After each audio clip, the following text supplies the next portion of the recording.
I got the cash in the bag, stadium packed. Born a rock star in this life, gon' live it up on the attack. Baby, I'm bad, I just wanna get caught up in this life. I'm crazy, I'm mad, doing no cap. Only God wants you, better go live it up. Cash in the bag, stadium packed. Baby, I'm bad, Yeah. baby, I'm bad.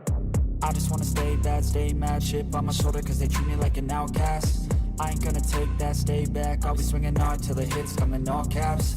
I ain't gonna lay back, pray that someone's gonna help me. Ain't nobody like that. I ain't gonna wait, that's all fact. Give me one shot and I'll never get the throne back.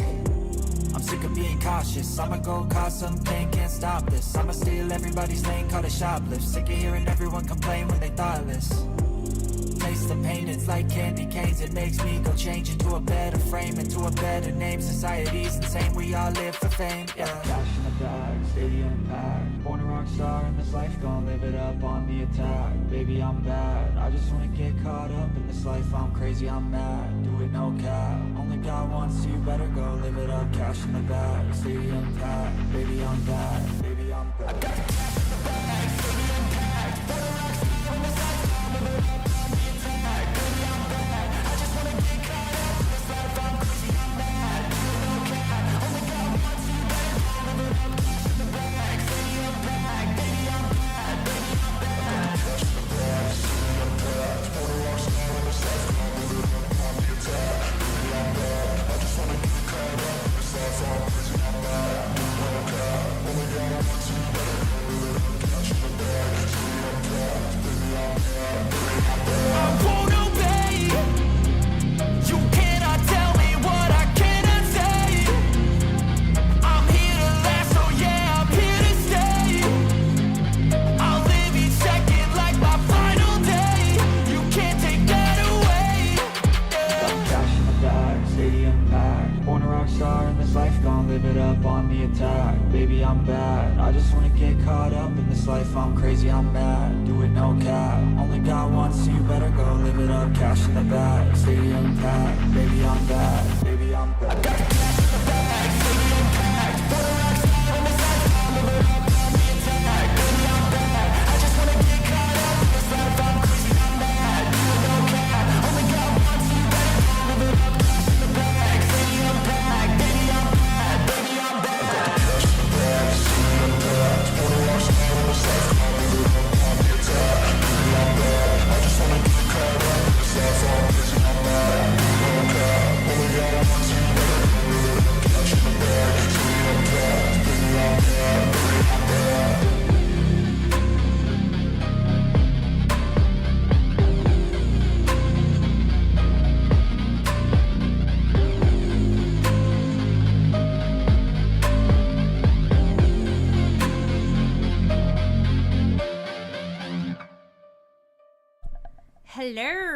Hello. I haven't seen y'all in 3 days? 3 days? Yeah, I didn't stream Tuesday, Wednesday, or yesterday. What's going on, everybody? How y'all doing? What is going on? Are we doing good? We doing good? We doing bad? How we doing? Y'all miss me? Did y'all miss me? I was uploading while I wasn't here. I got two more. No, wait. 1, 2. I got 2 more VODs to put out. I got where Fantano calls out Drake, and then we have the oh my god, what is her name? Tana Mongeau and Alyssa Violet one to put out. I am particularly proud of my, I have to admit, I am particularly proud of my Spencer one. Thank you very much. Yay.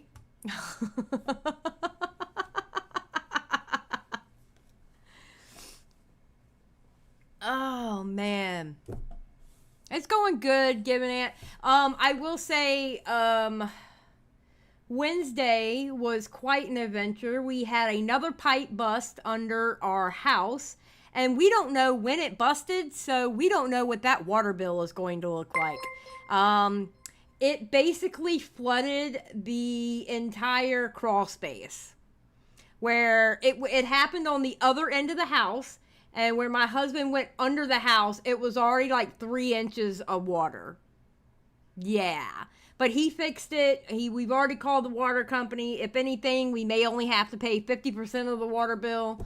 We don't know what that water bill is going to look at, but we're looking at it's probably going to be thousands. So, yes. And here's the funny thing.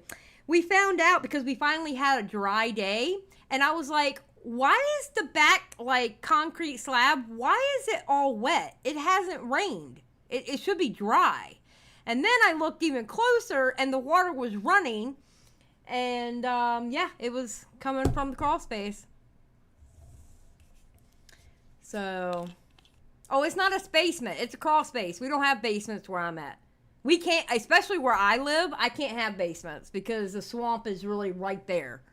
Like this, where we live is literally built on swampland. So, we don't have basements. It's literally a crawl space. So, okay, so I found something kind of interesting before we get into the Swoop stuff. Okay, so have noticed, let me make sure I'm not showing any DMs, I'm not, okay. As you have noticed, this year has really been like the revenge of commentary, okay? Like Mama Max and I'm Alex, Shadman, which, you know, came from like the Chris Tyson and the Mr. B stuff. But it's been really about the revenge of commentary. Oh, let me take it off of Twitter users. Well, actually, no, I'll keep it in for this. Thank you for the $1.99 food shops. What the fuck? You're like Shrek. Okay, awesome. Rothgar for $1.99. Peachy Keen Jelly Bean. Have a good stream. Thank you, Rothgar. I appreciate it. That's not the real food shops. No, that's not the real food shops. And yeah, it's really been like the revenge of commentary. Well, I noticed there's been an influx of Shane Dawson videos lately. Hold on, let me go look. Hold on one second. There's been 2 that's come out in the last couple of weeks. You got the disturbing history of Shane Dawson's pets. And then there was another Shane Dawson video. Where did it go? Where did it go? I think I took it off my watch later. But there's another Shane Dawson video that came out talking about how Shane Dawson... Oh, that's why I got rid of it, because it was boring. Talking about how Shane Dawson constantly rebranded himself. Well, I go to look, and Mika here... Mika says, coming soon to a YouTube near you. And I feel like this is either going to be about Jeffree Star or Shane Dawson. It's really weird. It's taking me back to my T days. Hold on. Let me change this. Twitter post. No. Take it back. Yeah. All right. So this is what Mika put up on her Twitter. Okay, that's when Jeffree Star and Shane did the conspiracy theory palette. And Shane came out with his merch with like the pigs and stuff like that. And that all that came from his documentary with Jeffree Star. But then they're showing James Charles here. Because who you support publicly. Okay, this person here, back in my T days, this person did an expose on Jeffree Star that got Jeffree Star a lot of heat. So, maybe a video about 2016 drama? I don't know. It is very important. After all, Jeffree's in the predicament he is now because he supported the wrong person. Yeah, because this person here really got into Jeffree Star during their MySpace days and Davi Vanity and their closeness to Davi Vanity. It was crazy. That was a wild video back then. If you've been watching me for a while, then you know that I have done a lot of things in my past. Okay, so this right here was Shane Dawson's apology, trying to make it look like how No, it wasn't Tana. It was Who was the YouTuber that she was really loved and nobody canceled her, but she canceled herself and left the internet? What was her name? What was her name? No, it wasn't Toddy. Jenna Marbles. Thank you, creatively. Jenna Marbles. Jenna Marbles did her video where she just came out and took accountability that nobody asked for. You know, she just, out of the kindness of her heart, wanted to take accountability for stuff that nobody was calling her out for. And he tried to literally copy that in this video. I specifically remember that because I was like, we just saw this video with Jenna Marbles. What are you doing, Shane?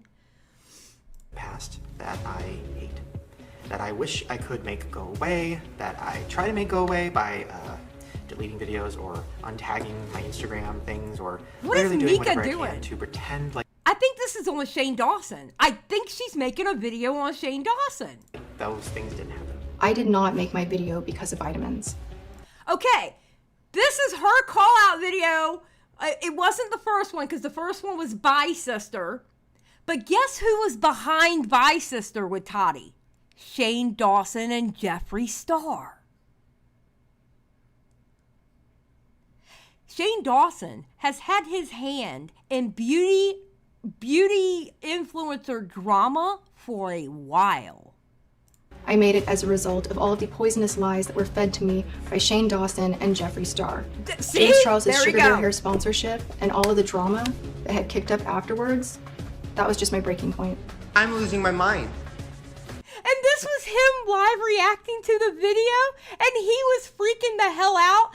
And his now husband was on Twitter going, "Don't tray me." He tried to spell out try, but he ended up putting tray. So you'll hear me every now and then going, "Don't tray me." That's what I'm referring to. I'm referring to his husband saying that shit out on Twitter.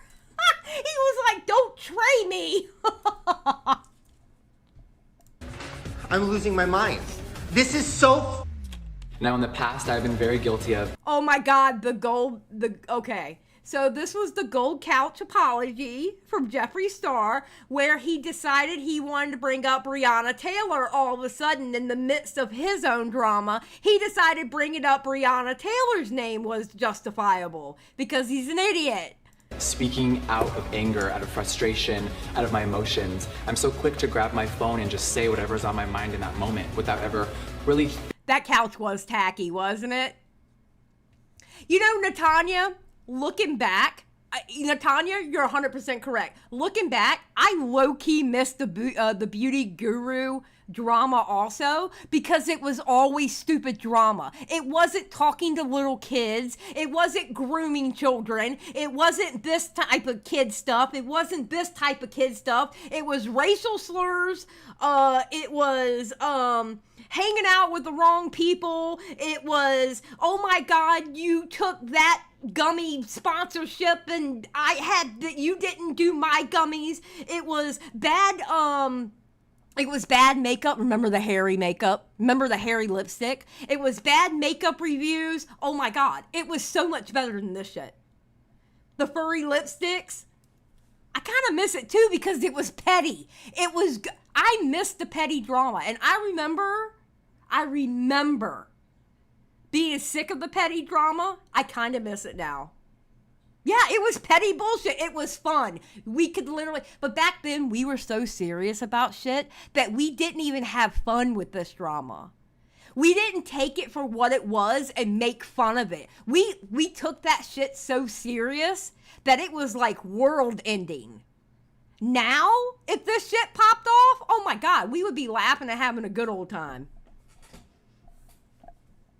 Yeah, exactly. You don't know what you have until it's gone. Thinking the ramifications of my words, my actions, and for the first time in a very long time, I'm really reflecting on my behavior. You never reflected on shit, Xylie Star. I don't know who you're trying to BS. And mine alone.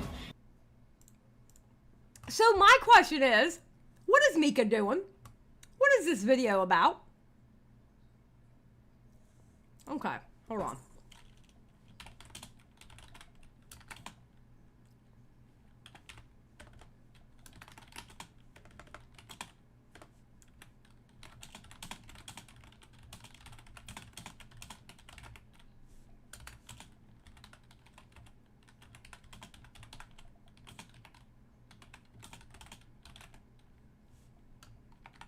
Wait, did I spell inquiring right? I spelled inquiring right?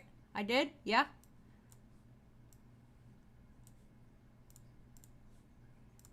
Did I spell inquiring right? A retrospective on Dramageddon 2? That wasn't Dramageddon 2. That wasn't Dramageddon 2. No. When Toddy came back, okay, when Toddy came back James Charles here, that's not Dramageddon 2. Dramageddon 2, I think, is when she did Bye Sister. Because Dramageddon is when Manny MUA and that friend group stuck their middle finger out to Jeffree Star. That was Dramageddon. That was, yes, this was Karmageddon, a.k.a., well, it was Dramageddon 3, a.k.a. Karmageddon. Because it was like karma was coming back and biting everybody in the ass. So, bro, what is this video about? Hopefully she'll DM me and tell me. Hopefully. I need to know. I need to know what that video is about. And am I going to be able to laugh at it? Dustin did a whole series going over the last few Dramageddons, maybe trying to cash in on that. Maybe. I mean, it could be about Shane Dawson. If you think about it, every single thing, with the exception of, I don't know Shane Dawson's connection with James Charles doing that influencer show, but everything else in that short video, Shane Dawson had a hand in it. In one way or the other. So, I don't know. I don't know what Mika's doing. What's up, Nightmare? You haven't missed anything. I was just talking smack before we get started.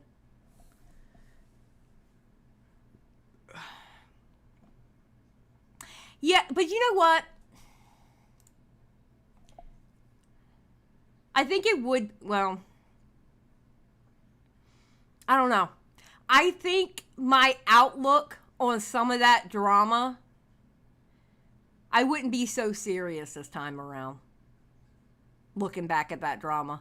Like, if that drama that happened back then happened today, I wouldn't be so serious about it as what I was before. Because you got to understand, when I was covering stuff like that or talking about stuff like that, we weren't dealing with the kid shit like we deal with now. You know what I'm saying? I wasn't constantly having to call somebody out for talking inappropriately to kids or grooming them or, you know, trying to hook up with them or anything like that. I wasn't covering stuff like that. So that was very serious shit. You know?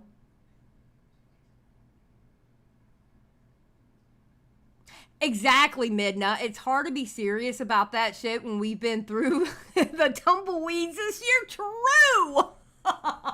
Very, very, very true. Yeah, it's totally a different climate. So, I don't know, man.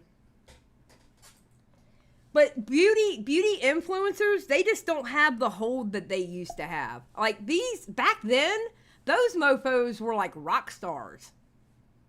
Jeffree Star was literally living a rock star life, selling, you know, his $60 pallets. And then the panini happened, and people didn't have money for the pallets anymore, and now they can't sell out of them. Yeah, I heard about that, Cosmic. And it was funny because you would have this group of drama channels that were friendly with these influencers, and then you had this group of drama channels who were friendly with the opposite beauty influencers, because the beauty influencers, they wouldn't fight each other. It was really weird. I look back at it now, and it seemed like to me the beauty influencers were too punk, well, no, wrong word, too, they were petty enough where they wouldn't fight each other head on. They used the drama channels to fight for them. They wouldn't fight each other on their own. They would have shadow wars through the drama channels. They really would. They really would. They would literally use the drama channels to have shadow wars. It was crazy. Proxy wars. There you go, Scrotton. Yeah. Hold on. I got to fix my chair. My chair is being stupid right now. There we go. All right.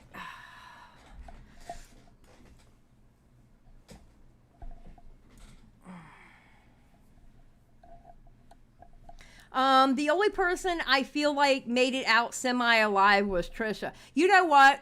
Trisha, I think, is doing her best, and I'm not mad at Trisha. I'm not mad at Trisha. I'm really, really not mad at Trisha. I think she's doing well, and honestly, I think one of the best things that could have happened to her was having a child. Honestly. I think one of the best things that could have happened to her was having a kid. Skip's like they had to protect their brand. Exactly. And how they protected their brand, instead of going after somebody themselves, they would send in drama channels to do it for them. That's basically what it was. You know, and dumping Shane Dawson, yeah. But unfortunately, Tombo, what happened was when she dumped Shane Dawson, then a quirky YouTuber named Mysterious started going after her. Ugh. But, alright, so give y'all a heads up. I've been up since 4 o'clock this morning because I went to bed extremely early last night. And I had a cup of coffee, so I'm not drinking Diet Mountain Dew. We're drinking zero sugar root beer. Yeah, don't get me started on Mysterious. I can go off about Mysterious. I can go off. All right, hold on one second. Let me...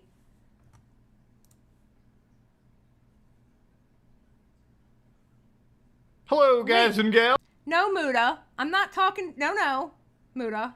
Hi, it's my face again. Okay. Pause. All right.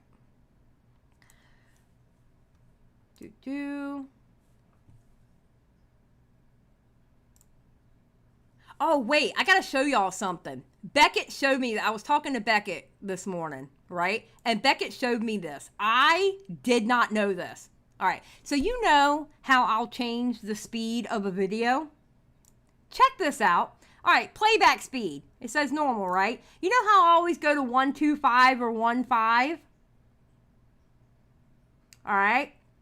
Do you know that you can hit this custom button and you can change it to whatever you want? Because you know how 125 is a little bit too slow for me, but 1215 is too fast? Oh, I could put it to 1.4 if I want to, or 1.35 if I want to. Beckett showed me that today. I was like, do you not understand how you just changed the game for me? Bro, yeah. You go, because it starts out normal, all right? And then you hit custom up here, and apparently Rezi showed him. And yeah. I can go all the way up to like, I mean, I can even do 1.95 if I wanted to.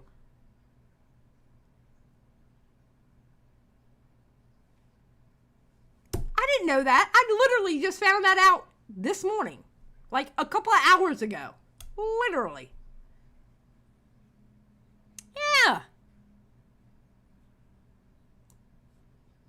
We're going to try 135 for Swoop. Yeah, I just found that out. I was like, bro, what? You changed the game, homie. I have set custom speeds for certain YouTubers. I don't blame you, Cosmic. I've gotten to the point now that I have a hard time watching TV shows because it's on normal speed.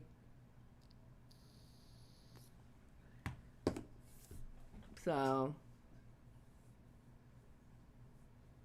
Oh, quartering automatically goes 2 times speeds. He's automatically 2 times.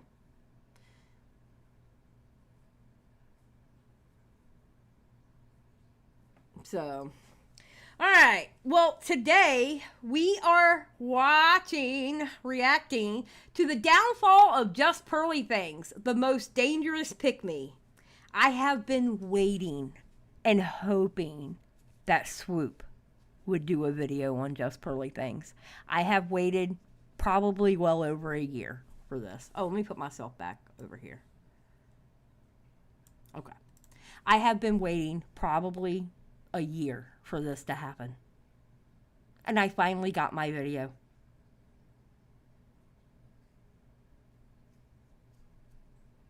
Oh, Stone Beetle, you must not know Just Pearly Things. I'm sorry. Shoe on Head is nothing compared to Just Pearly Things. Sorry, hate to tell you.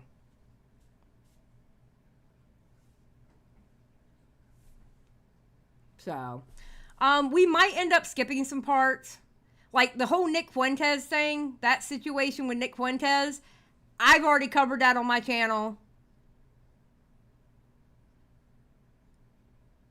This part will be interesting. The Ethan Klein part, definitely. And that. But we'll probably skip the Nick Fuentes part. I don't know what that means. We'll find out. But I think that's about her friend. We probably don't need to watch that either. But anyway. I'm going to be honest. I don't have an opinion about Shoe on Head, to be very honest with you. I know people either really, really like her or really, really hate her. That's all I know. That's it. That's all I can tell you. I don't take, and I'm going to be honest, the people that really, really hate her, they say some outlandish shit that I won't listen to, because usually when people say stuff like that, they're not being genuine.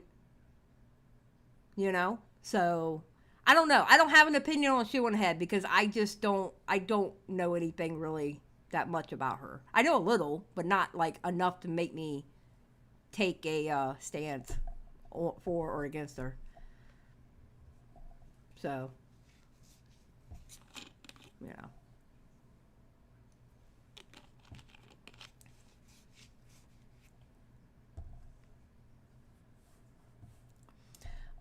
Pearl was shunned by the rest of the men's rights community over her 16 versus 26 comments. They said it was pretty... Oh, that's funny. That's hilarious. Okay, well, you're talking men's rights community. Let's talk about Red Pill, because let me tell you something about Just Pearly Things. She didn't say anything different than what Red Pill has said about her 16 versus 26. She didn't say anything different. But one thing this pick-me didn't realize is she was the fall guy.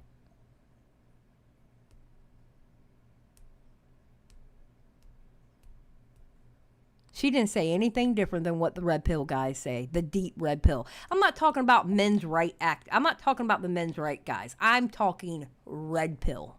The people that she has personally tried to pander to. She said nothing no different than they said.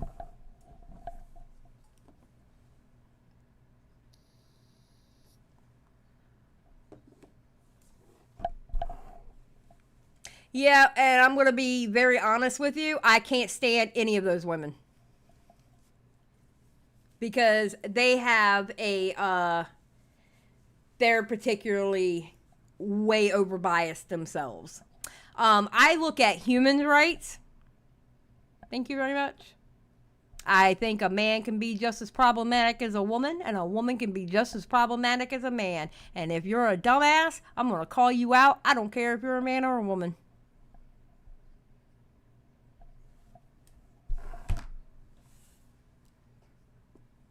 So, of course Beaver would say that.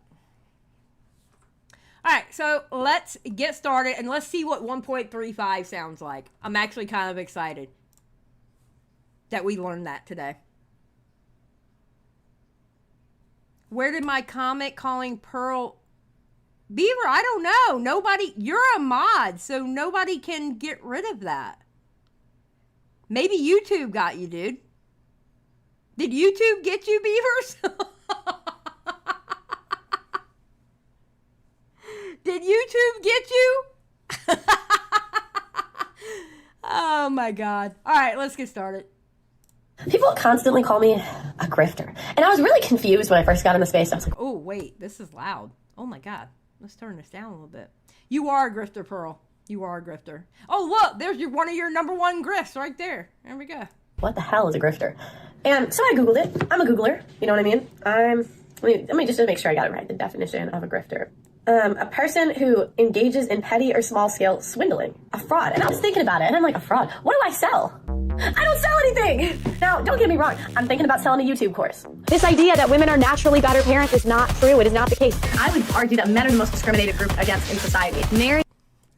Oh, God. This is gonna... Oh, I'm gonna flip my lid watching this. Oh, I haven't had a good angry moment at Just Pearly Things in months. Oh, I'm so ready for this. I'm so down for this. I'm so down to be able to yell about Just Pearly Things. I haven't been able to do it for months. Let's go! Let's go! She's selling a false dream for women? No, she's selling a false dream for men. Not for women, for men. That's who she's selling a false dream to. Oh my God, Beaver, shut up. Marriage is a bad deal for men. This statement is simply a fact. I say, hey, fat chicks are fat, and they get mad at me. I mean, what did you, they're fat. This week. And ugly chicks are ugly. Just saying. Just throwing it out there. She's facing a major backlash for posting a song titled, Why Can't We Talk About the Jews? Why did you do that? Women ruin relationships and they ruin families. I actually think that women like to be cheated on. I found out that only 5% of women wanted the right to vote. Oh God. Oh, I'm so interested to see what Swoop's gonna say. Men cry abuse for everything, and we've actually lost the meaning of abuse. The feminists do is they expand the definition of abuse to include things like coercive control, financial abuse, and even physical abuse. I got banned off of TikTok. Yes. Where were you on December 29th, 2022? That was a day full of some of the most catastrophic events in recent history. Russian missile strikes were carried out against Ukraine. 38 people were reported passed in a devastating blizzard in New York. Soccer icon Pele passed away at the age of 82. For those who follow the news, it was endless mayhem with no end in sight and very few silver linings. But there weren't zero, because December 29th, 2022 was also a huge day for people wishing to seek justice for some of the most disturbing allegations I've ever discussed on my channel. The allegations against Andrew Tate, the Get him! Get him! And he's got even more. He's got even more. They have raided his house again.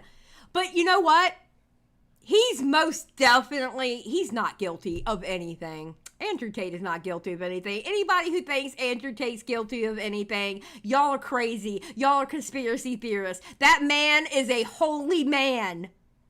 Okay? He is just out here trying to help men and sell his $50 a month Hustlers University to everybody. He is the perfect man. And if you believe that, I have a bridge in Brooklyn I can sell you. Just saying. Just throwing it out there. Top G, the tater-tot potato boy and alleged professor at Hustlers University. Basically the place you go when Petty University won't even look at your transcripts for being a misogynistic ass clown. I don't care if they ban me. I don't care if they cancel me. I say what I think. And if some of my views come across in a misogynistic tone, then that is your problem. Now, Andrew Tate is the type of guy who believes, unironically, in upholding gender roles like, you know, women being housemakers and that R-word victims need to bear responsibility for their own attacks. He also purposefully targeted dating 18 to 19-year-old girls to make an imprint on them. But I said that if a woman is... Please mention the fact that his #1 girl at the time that he did that interview, his 21-year-old girlfriend at the time, he talked about that she had been with him since she was 15. Please mention that, Swoop. Please.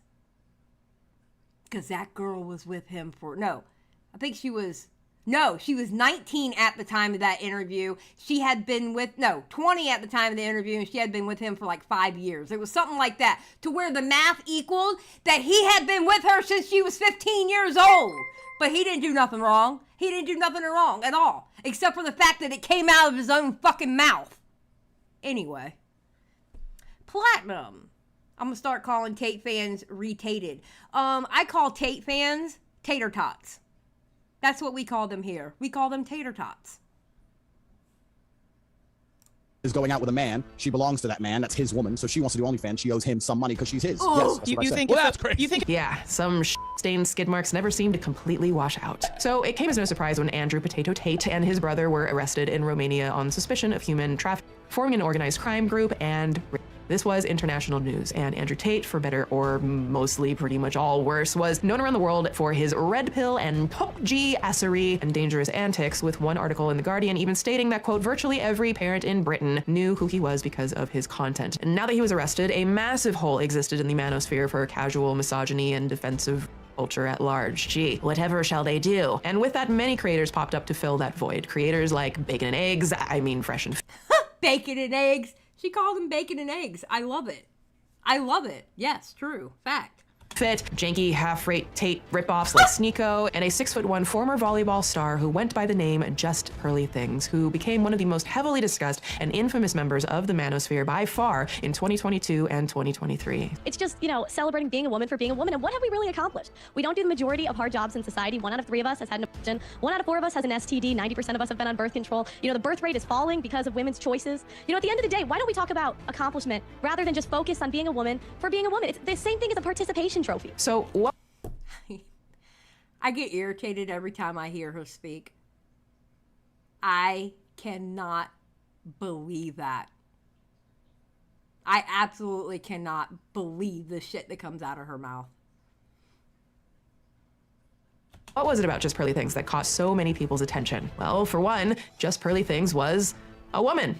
How dare they? A woman. Pearl, as she's known, popped up in the early 2020s with fairly standard TikTok content before making a hard pivot into red pill content that she herself has called misogynistic or anti-feminist. What's an STD's got to do with it? Oh, women's poor choices. I mean, honestly, we've had more choice in the last 100 years than ever, and we just choose poorly. You know, a lot of times what feminists do is they rewrite history and make it seem like we were much more oppressed than we were. Women have historically been a protected class and have had more rights than the average man. Her no-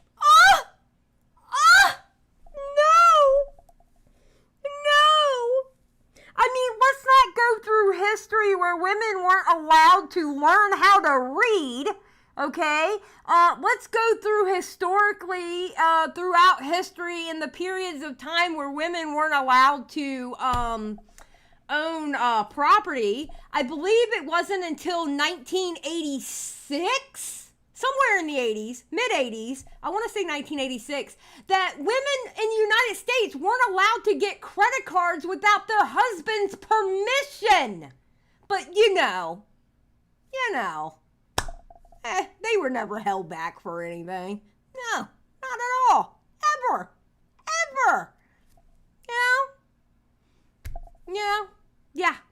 Yeah. Oh, well, that's fine. Beavers, Beavers, I don't know if you're actually trying to argue with me today, but I'm going to tell you what. I actually believe that if they're making men sign up for the draft, I think women should have to sign up for it too.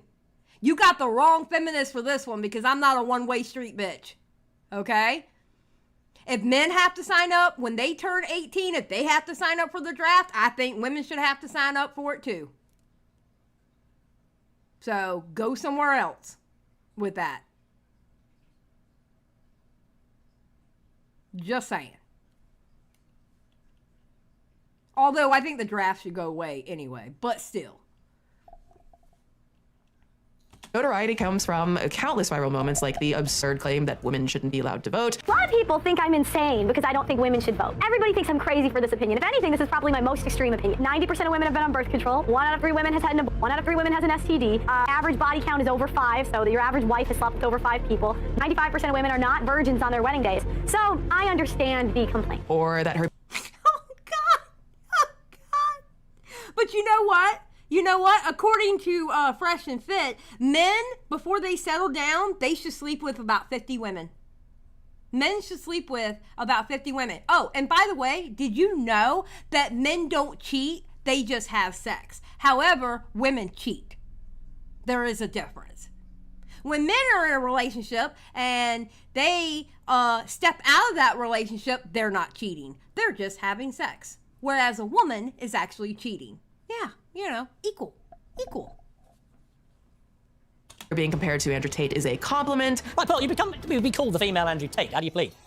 Well, I take it as a compliment. I'm a fan of Andrew Tate. Or that women who aren't virgins are bad. Big bad, because women are supposed to be better at that than men, which is purity. By the way, she's not a virgin. And that... No, she's not at all. I find it hilarious when she preaches about virginity, when she's not a virgin herself.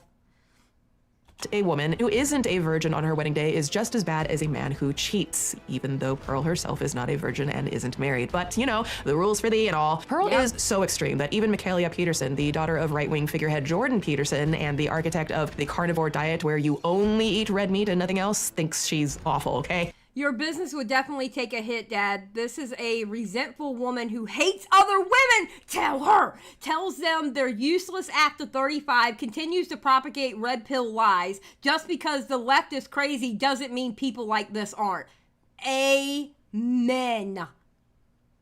Yeah, there's gonna be a few more added to that list, yeah. But how did we end up at a point where Andrew Tate but female was even something that could make a splash on the internet? Why should we care? And more importantly, as you'll see in the very last lines of this very video, how the hell did Pearl become the very thing she hates so damn much? And this is what we know. She's a pick-me. Oh, hi there, hello, hi, it's my face again, Swoop!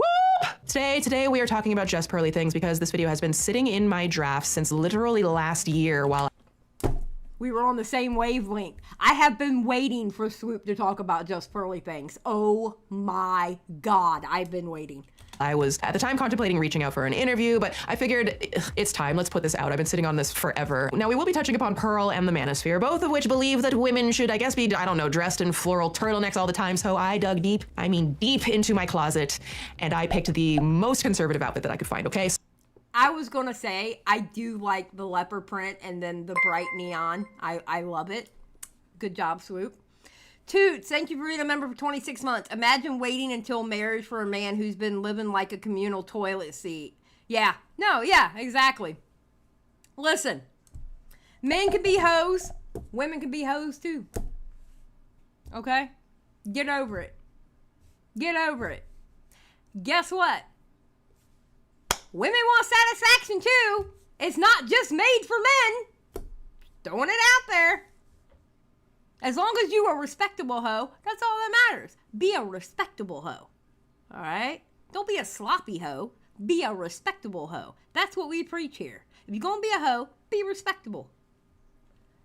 So here we are. Congratulations, Pearl. I'm ready for society. Now, if you're seeing me for the first time, welcome. I'm a documentary filmmaker and commentary creator, and I make swoop docs on unsolved cases, true crime, and social media influencers who abuse their power and manipulate audiences because, as I always say, it's not drama, it's dangerous. We also dig deeper into some root psychology, perspectives, play devil's advocate, and sometimes we take it to Petty University, because Petty is my Hey, Stan, thank you for being a member for 36 months. Here at the university, we are proud of our huzzies. Damn right we are. Huzzy University, rise up. Coping mechanism for asshats in the manosphere, okay? This is what we do. If you want to join the Petty University community, all are welcome, and connect with me on Instagram and Twitter for a chance to be featured in upcoming swoop docs. And of course, you can grab your very own apparel pieces from the Valid Ribcage and Valid Social Club collection linked in the Petty University shop as always. Now, they may not be there much longer, okay? I've been working on some new things, so just a heads up for that. Okay, real quick before we continue, I gotta ask a question. Would you rather be too hot or too cold? Okay, we're moving. All right. Next chapter, Just Hannah Things.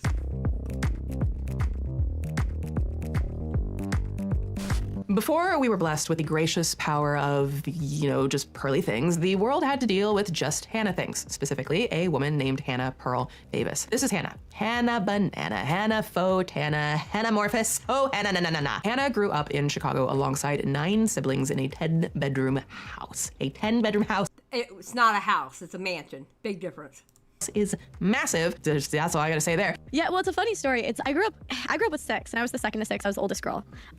My mom actually got pregnant when she was 17, and from my dad, and they gave that kid up for adoption. They ended up getting married like 5 years later, but he grew up, and then I didn't know he existed till I was 22, and then we reunited with him, and now he comes to family stuff and whatever. And then they adopted 3 teenagers, and then there was a kid on my brother's football team that was homeless, and so it was kind of like The Blind Side. If he was Chaz, they adopted him, and then it was 10 total. If you know anything about real estate, especially in major cities, you could probably deduce that a 10-bedroom house does not come cheap. Couple that with the fact that her parents are super successful software titans who founded the multi-million-dollar company Davisware, and you start to get a clear picture that Hannah was raised in a position of privilege, something you could actually see in her oldest, less repugnant content, which of course has, all been removed from the internet.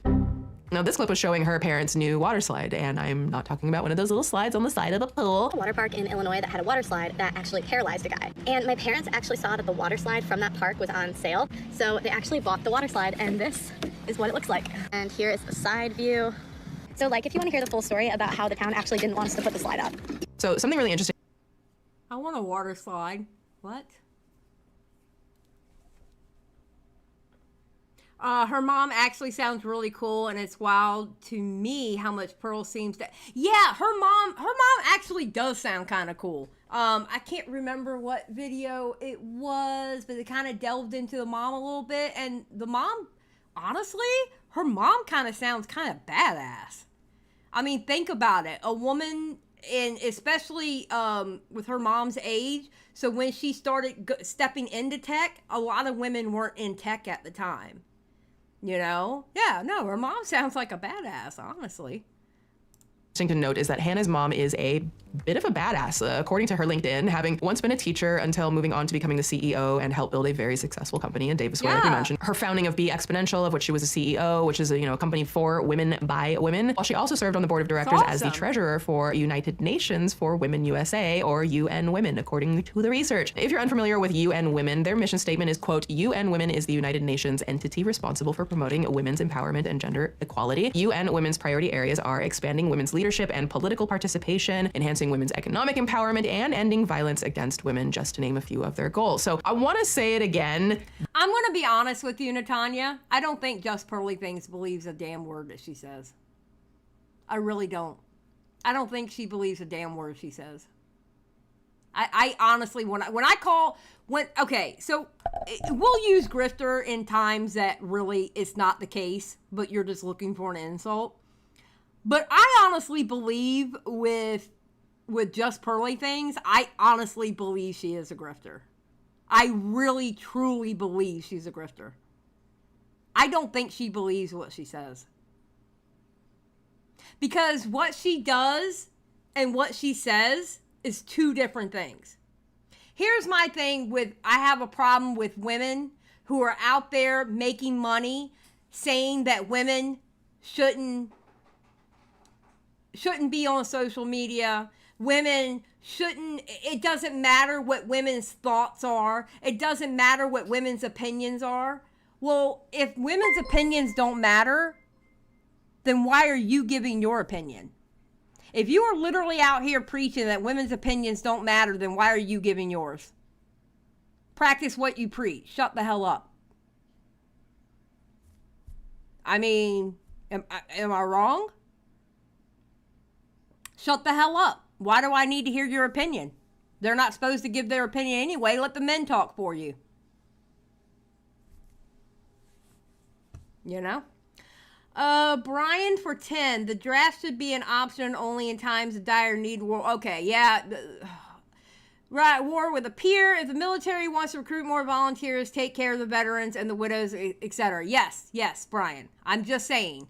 If they force men to... Okay, so before we squirrel out on this, what I said about the draft is if they force men to sign into that draft, well, in the just in case there is a draft sign up, all right, I think women should have to sign up for it too. That's what I'm saying. So we're not talking about the draft anymore. Thank you for the 10 though. I appreciate it. I think it's only fair. Listen, there's a lot of positions in the military that doesn't require you being in the front line with a gun. Although if a woman can do it, she should be there too. But there's a lot of positions in the military that doesn't mean you have a gun in the front line.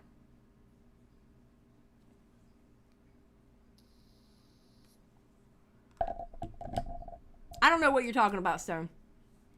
This is Hannah Pearl Davis's mom. We're gonna let that sink in because context of where someone comes from often matters in their behavior. It's always gonna be a question of, is Pearl lashing out as kind of like the rebellious kid because maybe she grew up, in a household and there were 10 kids there and she's vying for attention. Maybe her parents were working a lot and she felt like they weren't around enough. It's a lot to think about. Of course, most of it's all gonna be speculation unless she speaks about it, but it is interesting. The industries that women run are the industries we complain about. So healthcare is mostly women. We're always complaining about how healthcare is not there to help you. Same with teachers, okay? Colleges. The institutions run by women, we all complain about. So one, the teachers are these single feminist women that don't have kids of their own, so they just try to indoctrinate yours. Now, I won't be digging further into her parents. Oh, God. Your mother was a teacher. What do you mean? Your mom was a teacher. How are you? I'm telling you, I do not think she believes a damn word that comes out of her mouth. Oh my God. Steve, did she skin a damn leopard for that outfit? Does it look like actual leopard skin? What do you think, Steve? Come on now. Calm down. Oh. Parents for many obvious reasons, but I will say that Pearl does have a long-standing track record of praising her father for his accomplishments while constantly disparaging her mother's professional accomplishments for the sake of positioning women as lesser than beings so that she can then continue this very false narrative that men are the superior being in all facets of life, especially in business. I grew up in a family business too, so my dad hired people all the time. Like, he had over 200 employees. Wasn't your mom the president? Was she the leader of the company? What was my, you're researching my family now, huh? But that's all public. No, my mom, I mean, I don't know what they titled it. Like, I don't Your think mom they was really- the president, I believe, but Yeah, based on I mean, they might have titled it one thing or another. They wanted to get some grant, so I think like they might have had her, like, they did that to get some grant from the government or something. I Oh don't God, remember. Pearl, shut up, because what you're saying, it makes them look really bad. Oh God, she's so dumb. I don't understand how people actually listen to her, bro. Yeah, is that a crime? Yeah, you probably shouldn't say that on air. So, fiddly-dee! Anyways, despite what you may believe about Hannah or what she might even say in her content, she didn't always used to be this way. A woman on TikTok named Emily K came out earlier in 2023 with a series of stories detailing an alleged friendship, a best friendship at that, allegedly, that she had with Hannah from pre-K education all the way up until March 2022, which lines up pretty well with Hannah's transformation into Just Pearly Things. As far as I know, Hannah has never directly commented on these videos from Emily, but considering the sheer amount of receipts that Emily has, including photos of them as, you know, both kids and adults, I'm inclined to take her word for it. So Hannah and I were friends from 2002 pre-K until last year when I stopped being friends with her. And she even came to know my friend group here in Michigan when I was still in college and even tried to date two of them. It didn't work out. So they'll send stuff to me and I watch it because I just want to see what bullshit she has to say next. And I have a theory about this. Not that it's literally any excuse that she's doing this, because what she is doing, I can't even put into words how disgusting it is. But I've known her since 2002. I do not think she thinks that way. If she does, f her all over again. I don't care.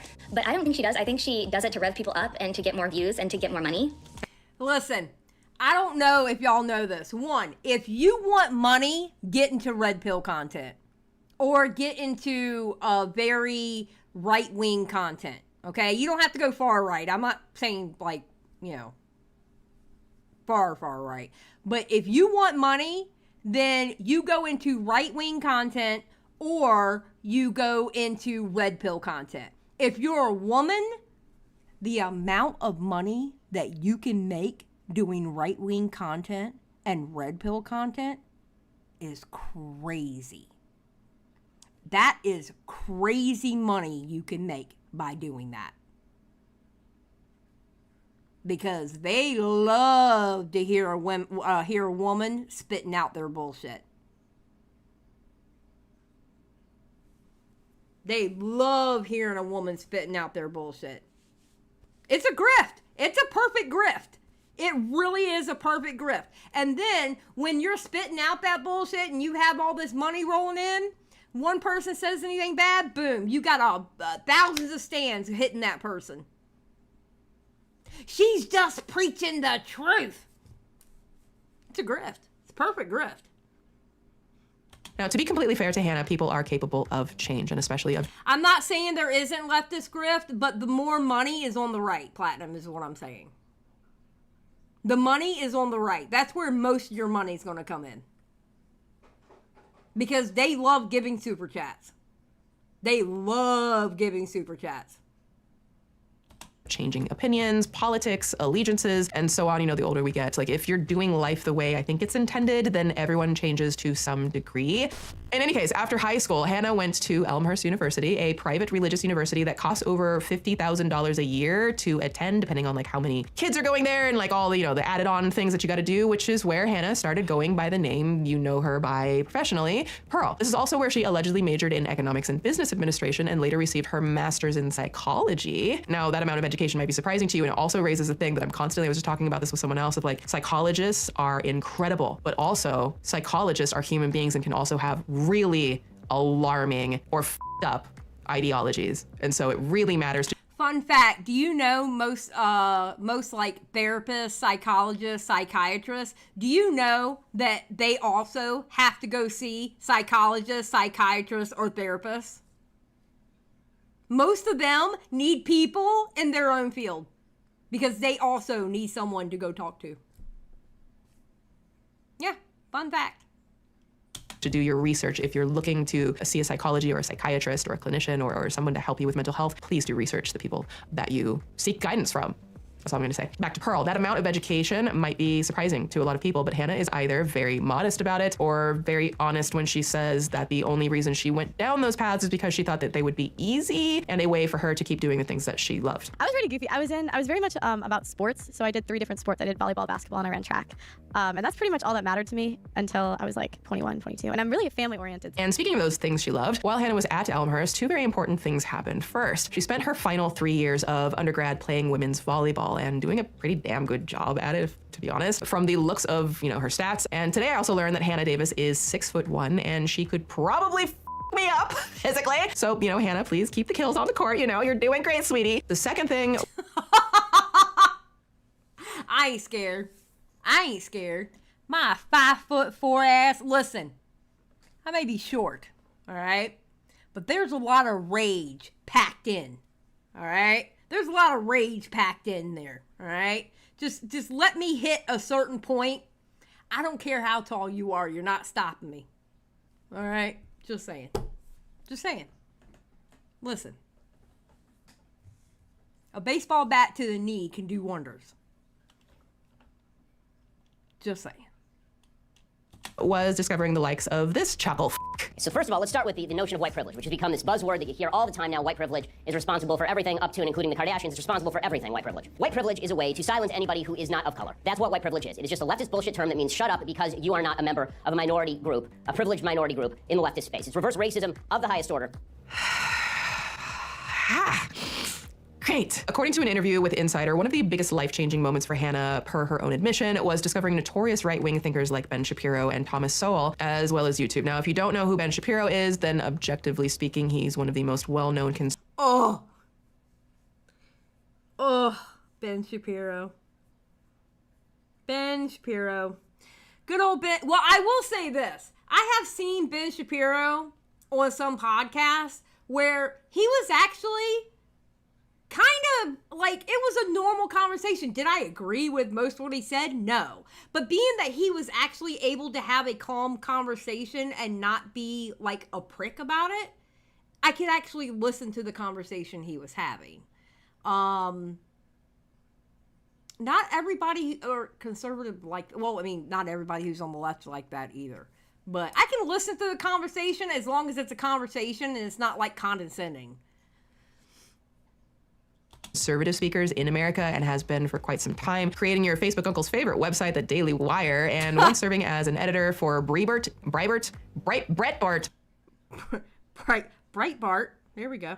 Breitbart News. One of those takes is going to be the right pronunciation. Hopefully. But none of that was what appealed to Hannah Rama. This was. Being transgender is about the bravest thing you can do. Yes. Why are we mainstreaming delusion? It's not delusion. Why would you call it delusion? Because Caitlyn Jenner, I'll call him Caitlyn Jenner. No, because it's her. You're not being polite to the pronouns. Because disrespectful. Okay, forget about the disrespect. Facts don't care about your feelings. It turns out that every chromosome, every cell in Caitlyn Jenner's body is male with the exception of some of his sperm cells. Owning the libs, bruh. Dude, our political system is so cooked. Okay, this was Ben Shapiro's bread and butter, and even today is still a huge part of his appeal for the side of YouTube that's still kind of stuck back in 2016. And no, this isn't a political video. And yes, everyone has the right to their political beliefs, even if it involves generally being an asswipe. But the fact remains, a big part of Ben Shapiro's brand is a professional speaker, debating liberal college students and then releasing the footage of that debate as a way to own the libs. Now, to Hannah, Ben's approach was revolutionary, especially when you consider that Ben Shapiro's own YouTube channel today has 6.5 million subs. His videos and compilations of his most popular debates average millions of views, and his... One thing I'll give Ben Shapiro, he was smart enough to not to say completely stupid shit to get kicked off of YouTube. I'll give him that. He says stupid shit all the time, don't get me wrong. I in no way agree with him. I don't think I've heard a point that he has said that I have agreed with. I don't think. So, company, the Daily Wire, as of 2022, is said to be averaging $100 million in annual revenue. So it's no surprise that Hannah once tweeted, Ben Shapiro is responsible for so many people being conservative. He is absolutely one of the goats of my generation. I used to watch his Owning Libs. Sorry, I can't. It makes me laugh every time people say things like that about either side of the aisle, but okay. I used to watch. I agree. I think it's cringe for either side to say that kind of shit. His Owning the Libs video all of the time. Also not surprising that she got sent down the path she eventually went down with her red pill content, okay? She's owning the pill, and not even the one that she thinks that pill should be illegal. The red pill's safe. What kind of got me into like the red pill stuff was just seeing how a lot of people didn't have that like strong family unit. And I don't know, growing up, it was like good for me, I think. I'm getting ahead of myself, but before she got there, she got her feet wet on TikTok with a series called Break Up Quiz, where, according to a fawning article on YouTube about her, was where she, quote, helped participants figure out the reason why their relationships fell apart. Next up on the You Cheated on Me quiz, we have John. Are we still together? No. Did you cheat with anyone else? If so, who? Next up on the You Cheated on Me quiz, we have Marcus. Are we still together? Yes. Who did you cheat with? Your sister. Now, I've got to be completely honest, even more than the red pill content, I don't know what the purpose of these videos were in the slightest, which, you know, is fine. There's a lot of content that doesn't serve any purpose other than it's just, you know, it's there. Hannah would apparently post a questionnaire. People would fill it out and submit it, and she would then read it out loud with no commentary. Next up on the You Slept With My Man quiz. Okay, hold on. Let's skip ahead a little bit, because I don't care about her old content. What is it, Red Pearl? Is that her stepping into Red Pill?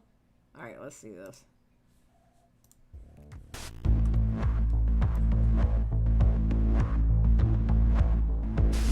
Sorry to say, you look at the population of women out there, average emotional intelligence is about 14 years old, no matter how old they are in real life. Yeah, actually, I tweeted that, but I didn't think women matured past like 17 at best. That's pretty good. Yeah. I think like the best are like 17, 18. I've been with a couple that were like 4 or 5. Yeah, so we've now arrived at the section titled Hannah Davis being a prescription for a little red pill that has a bitter taste and nasty side effects. First, what exactly do I mean by red pill? Everyone saw me getting red pilled on camera. That was how I started. It's a term that has been spread far and wide across the internet for a very long time now, but it's generally very heavily attributed to originating from the film The Matrix, where Keanu Reeves' character is given a choice between a red and a blue pill by Lawrence Fishburne's character. Y'all know the scene, you know, you take the blue pill, the story ends, you wake up in your bed and believe whatever you want to believe. You take the red pill, you stay in Wonderland, and I show you how deep the rabbit hole goes. And you know the truth.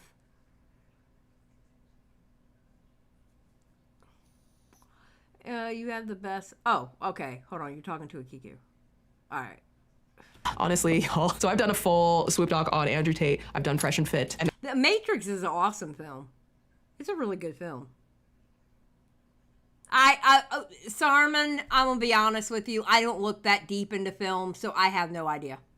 I'm gonna be honest. That's a little bit too deep for me. I don't go that deep into films. There's only been a couple of films I did that to. Oh my God, now I can't think of the movie that I did that to. It's Woody Harrelson and that one girl when they were talking about basically how the media blows things out of proportion. They were going around killing people. I can't remember the name of the movie though, but I love that movie for its artistry and what the movie meant. But I don't go that deep with films usually. now we're doing Pearl. And I honestly can't believe that these people's ideologies largely came from a fictional movie with characters that don't... Oh, speaking of The Matrix, FYI, I heard this though, and it was Matt Pitt who said it on my stream and I looked it up. Like, The Matrix is somehow connected to Terminator. It was like a prequel or something. It's somehow connected to the Terminator. I was like, bruh, no way. And I looked it up, and there is theories that The Matrix was connected to the Terminator. I was like, bruh. I didn't believe it until I looked it up right there on stream. I can't even point to what stream it is, to be honest with you. But he told me that, and I was like, what? What? Yeah, exactly, Squatch. And Matt is the biggest movie nerd I have ever seen. He really is. He knows his movies. He definitely knows his movies. Exist in real life, but you know, to each their own. I'm sure they would just, you know, refer to me lovingly, I'm sure, as that blue-haired bitch with too many opinions, so whatever. In short, the red pill is a metaphor for seeing the truth as it really is, or, you know, some shit. Funnily enough, Hannah baby isn't much of a Matrix fan though, so so to her, this is what red pilling actually means. You know what's funny? I've never seen that movie. I've heard this term, but like, it means like men are told one thing about women and like how to be, so they're like, be nice to her, treat her like a queen, da da da da. And women don't actually want that. Like, we don't really like guys that put us on pedestals. I think sometimes we think we do, but we don't. And so it's like men basically seeing the world for what it really is. So yeah, in a nutshell, oh wait, she's a pearl, right? So in an oyster shell, she's basically become another manosphere influencer like Andrew Potato Tot Tate or Fresh and Fabulous, only, you know, not a man. So do I have some feelings about this? I'm sorry, have we met? Of course I have feelings. Oh my God, Pearl is ridiculous. We'll get to those, but why did she dive into such a weird, toxic space for women? Well, it started with high value men. That was Kevin Samuels' like talking point, and he would list like the attributes of a high value man or whatever it was. Okay, it's funny she mentioned Kevin Samuels because that's the first person she took his place out of. She took Kevin Samuels' place first. When Kevin Samuels died, she took his place in the YouTube space he was in, and that was the black manosphere. How she took his space, how she took his place, I do not understand. I'm still trying to figure that one out. But she took Kevin Samuels' place first, and then when Andrew Tate got busted, because she was growing so much from where Kevin Samuels was, she ended up taking Andrew Tate's spot for a little while. It was crazy. Like, my dad fit that description, and I was just like, this is what you guys think like this is like. And then I kind of like dove more into the red pill space. I'm just nosy. Like, I wanted to know what the boys were talking about, because it started with like pickup and I don't know, like dating women. So it was really interesting to like see it from like the men's point of view. Oh, it's okay, y'all. She did it because she wanted to know what the boys were talking about. And we all know the boys always share exactly what they're feeling and always do it in a healthy and productive way. All of them. I'm a gift to females created by the one above. Men and women, we're very different. We have opposing goals. Like, girls are trying to, get resources, time, attention. Guys are trying to get sex. And when women lose sexual leverage, guess what? They have no power, because that's their only fucking power. This video is gonna make me angry, bro. Come on. I need to know what woman hurt Myron. Who hurt Myron? Somebody hurt Myron. Some woman, somewhere, hurt that man. I truly believe it. I really do believe it. Value is 100% determined by the way that they look. Men age like wine, women age like milk. Releasing greenhouse gases. Please bring me pizza and make sure that these boxes are not recycled. I do not read books. I don't read books. I don't vote. So no woman is special, but yet you guys have a whole podcast dedicated how to get women. If you got a girl and she has an Instagram as well as maybe sexy photos of herself on the internet, that is cheating. I don't give a fuck what anybody says. That is fucking cheating. I will not administer CPR unless you're a hot female. By the way, just in case anyone is like tempted to think like, oh, Swoop doesn't, she's like anti-men. No, my closest, dearest friends, many of them are men. They are incredible. I love men. I love men. You know what I'm saying? They're brilliant. They're wonderful. But also a lot of them aren't. So we're just talking in reality. I don't deal in absolutes. Pearl does not represent the way all women think, even though I guess she wants to portray that way. And Andrew Tate certainly does not the way all men are. Okay, I'm glad we got that out of the way. Yes, and that's a big problem. All right, like listen. That's a big problem. Like, you have men will sit there and say the women are the problem of everything. Then you have women who will sit there and say that men are the problem with everything. Have I joked like on Twitter and being like sarcastic, like fucking around about men, talking shit about them? Absolutely. Have I done it with women? Absolutely. It's ridiculous. Still, you may be asking, what kind of woman would actually believe any of this, and why would she? Or even girls still ask me, like, how can you listen to this man? And I have one answer for you. Low self-esteem. Oh, it's actually a really efficient self-dump. Tanya, I am too. I am so sick of gender wars. It's ridiculous. But you know what? Unfortunately, they're always going to be there.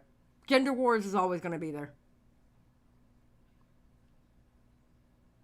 They're like really surprisingly self-aware. Hannah, by her own words, pivoted to the manosphere because she has low self-esteem. So, I mean, we could stop here. The story is done. It explains it. She potentially very much dislikes herself or hates herself even, and she hates her place as a woman. And she is perfectly okay with equating her being a bad woman in her own eyes with all women being bad. See, that's where the problem lies. I haven't thought highly of myself. I never thought that I deserved a lot, to be honest. I never thought of myself as a queen. And I never thought of myself super highly. But at the same time, hold up, like what about some nuance, right? Let me take it. And that is half the problem with everybody, okay? You need to see yourself as a queen, just like you men need to see yourself as a king. And the whole purpose is to get a partner that you can be level with. You need to, as partners, you need to build each other up. It's not a one-way street. It's not one partner building up the other and that's it. No. It's both ways. You should build each other up. It's not one way or the other. And anybody who thinks it's one way or the other, you're retarded. I hate to tell you. That's how divorce happens. Because your partner was there for you all the time, and yet you weren't there for them. Or vice versa. Be there for your partner. No matter what. Build them up. No matter what. Quick perspective moment here as we do in a Swoop doc and ask you a question. If Pearl got into the manosphere as a woman because she dislikes herself and has low self-esteem, as a woman, doesn't that more or less prove that much of the manosphere is literally designed to appeal to and prey upon impressionable minds who dabble in internal and external misogyny? Doesn't that highlight that the manosphere, which claims to not be misogynistic, which I cannot say that with a straight face, but they claim they're not, doesn't that kind of highlight that they're using tactics to target and deepen someone's dislike for women in order to grift a whole ass community? Because they... What Manosphere and Red Pill do is they literally take advantage of men who are down on themselves. They are literally taking advantage of men who are, who look down on themselves, who feel like they're not worth anything. They literally take advantage of those dudes.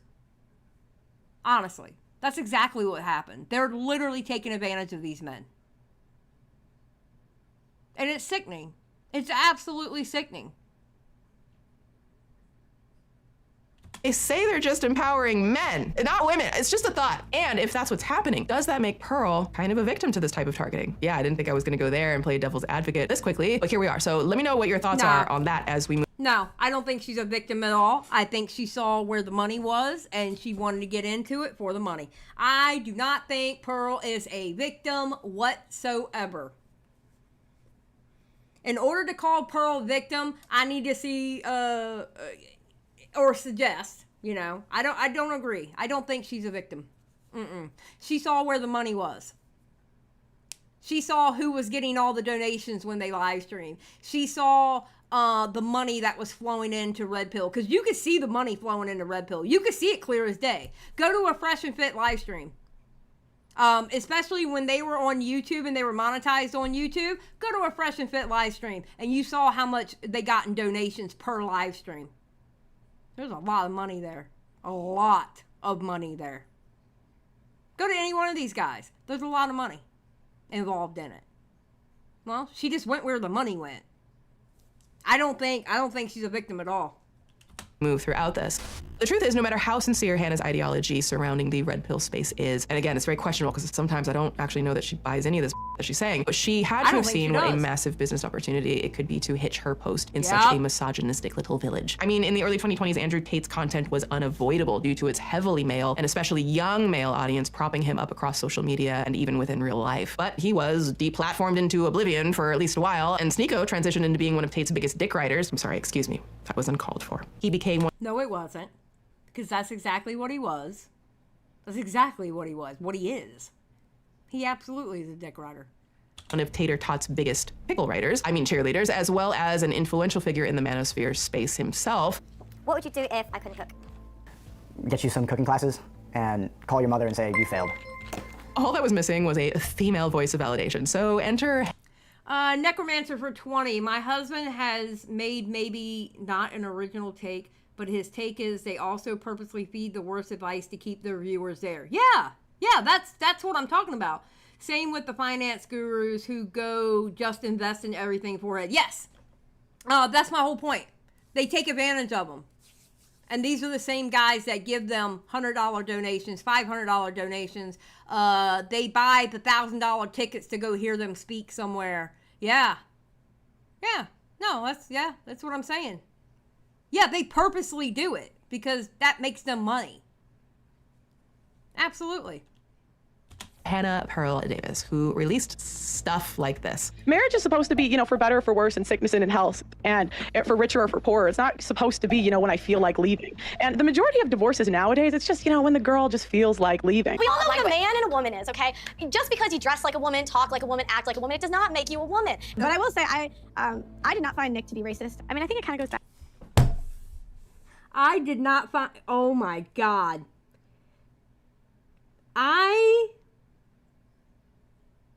I can't imagine literally sitting there and go, Nick Fuentes is not racist. No, not racist at all.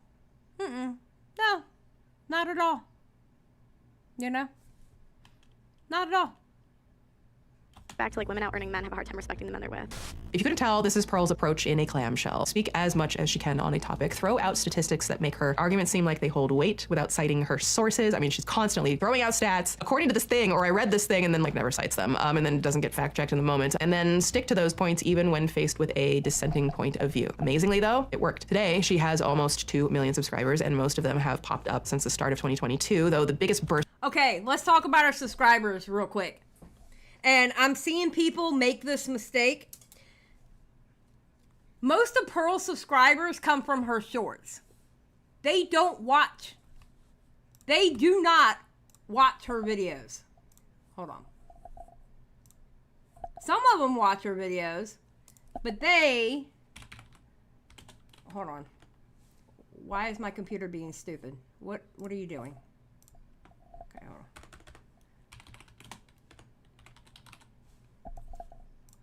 Wait a minute. Oh my God, have we gotten to the point where we can't find her channel now? Really?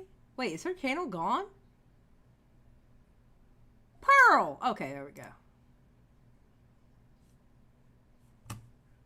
Okay, so she's down to 1.98, right? Let's go videos. That's 14 minutes ago, can't go. 13K one day ago, 11K, 19K, 13K, 9.2K, 89K, 198, pretty good there. 36K, 23K, 19K. That's not good for 2 million. Most of her audience came from shorts. And you go to her older shorts, 15 million, 12 million, 13, and I went by older, not popular, okay? 20 million, 14K, 19K, 110. Most of her came from shorts. Shorts don't equal views. And that's one thing that a lot of people don't understand. You know how people are starting to stream using the shorts feed? Yeah, that's not good.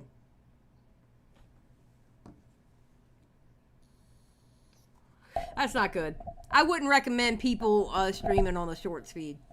I really wouldn't. Burst in popularity for her, and this kind of content definitely came when she had the big man himself on her channel on December 25th, 2022. I wanted to know, do you think we're in a post-marriage society? Because on one hand, we hear that women should wait till they're married to have sex, but at the same time, we also hear from the men that they don't want to get married anymore. So what do we do with that? There is zero statistical advantage. If you use your mind, if you use your head instead of your heart, and you look at the advantages of getting married, there are absolutely not really none. Because this new idea of new age feminism just basically destroys all men in the idea, in the event of her leaving. And it's very common that women leave, right? Let's stop the man versus woman attack, etc., etc. Life's difficult for everybody. We all have different challenges, different things to go through. But if a woman marries a man and it goes wrong, she has emotional heartbreak, fine. But if a man marries a woman and it goes wrong, he has emotional heartbreak. Plus, everything he has ever worked for is ripped out from underneath him, and he has to give that chick money forever. His name, your whole life is based on fucking men. The road you're driving on was paved by a man. The house you're living in was built by a man. The car you're driving was designed by a man. Your whole life depends on men. And the second... But it was fixed by a woman! Sorry. I had to shout myself out there for a second. anything bad were to happen to you, the second you were physically threatened, or times were to get hard, or war were to start, or famine, or riots, the first thing you do is find a big strong man, shit yourself, and throw the feminism out the window. Feminism goes out the fucking window the second that the snow needs shoveling, or there's a fucking broken down car, or the tire needs changing, and all that crap vanishes. It's garbage. I didn't get Emery when I covered him before. I still don't. I mean, most of that is, self-preservation. But he seems to make a whole lot of sense to Hannah, who simply let Emery. You know one thing I always found amazing about Andrew Tate? As quick as he is to call women whores, or hoes, or 304s, whatever he wants to call them, as quick as he is to call those women that, he sure does surround himself with women like that, huh? He is so quick to call women that and say women should be pure, women this, women that, but he sure will surround himself with women like that all the time. He doesn't practice what he preaches at all. And in that sense, he doesn't. He sure does practice what he preached when it comes to his Hustler University, and he basically has courses where it teaches you how to pimp. You know?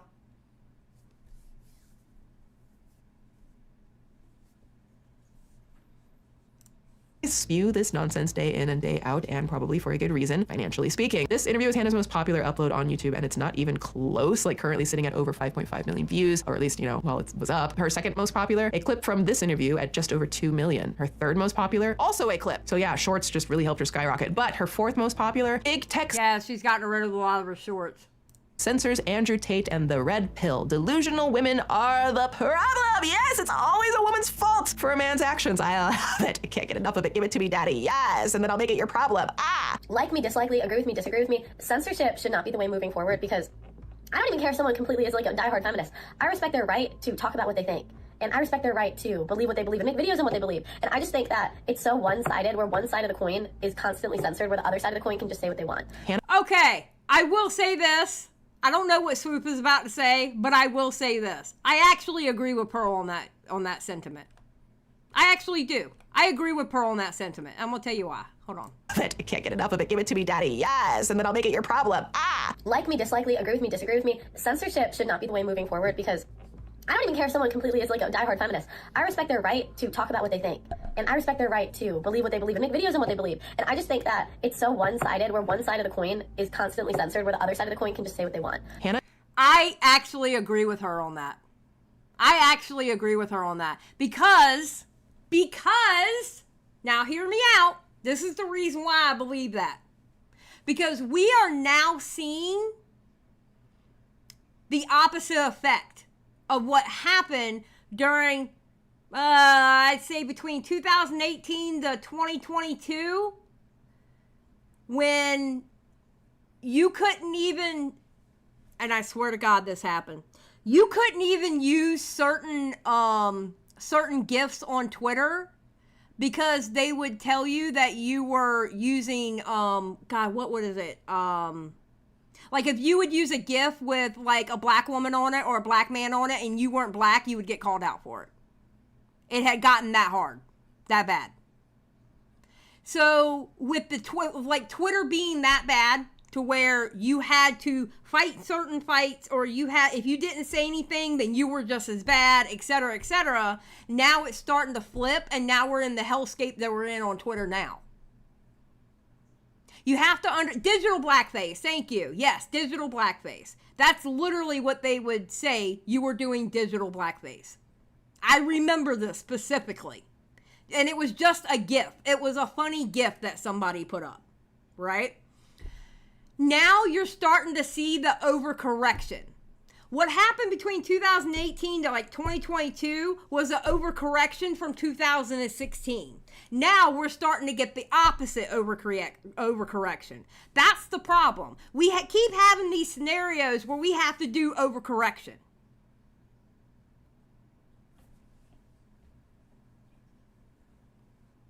And that's the problem. So, it was crazy.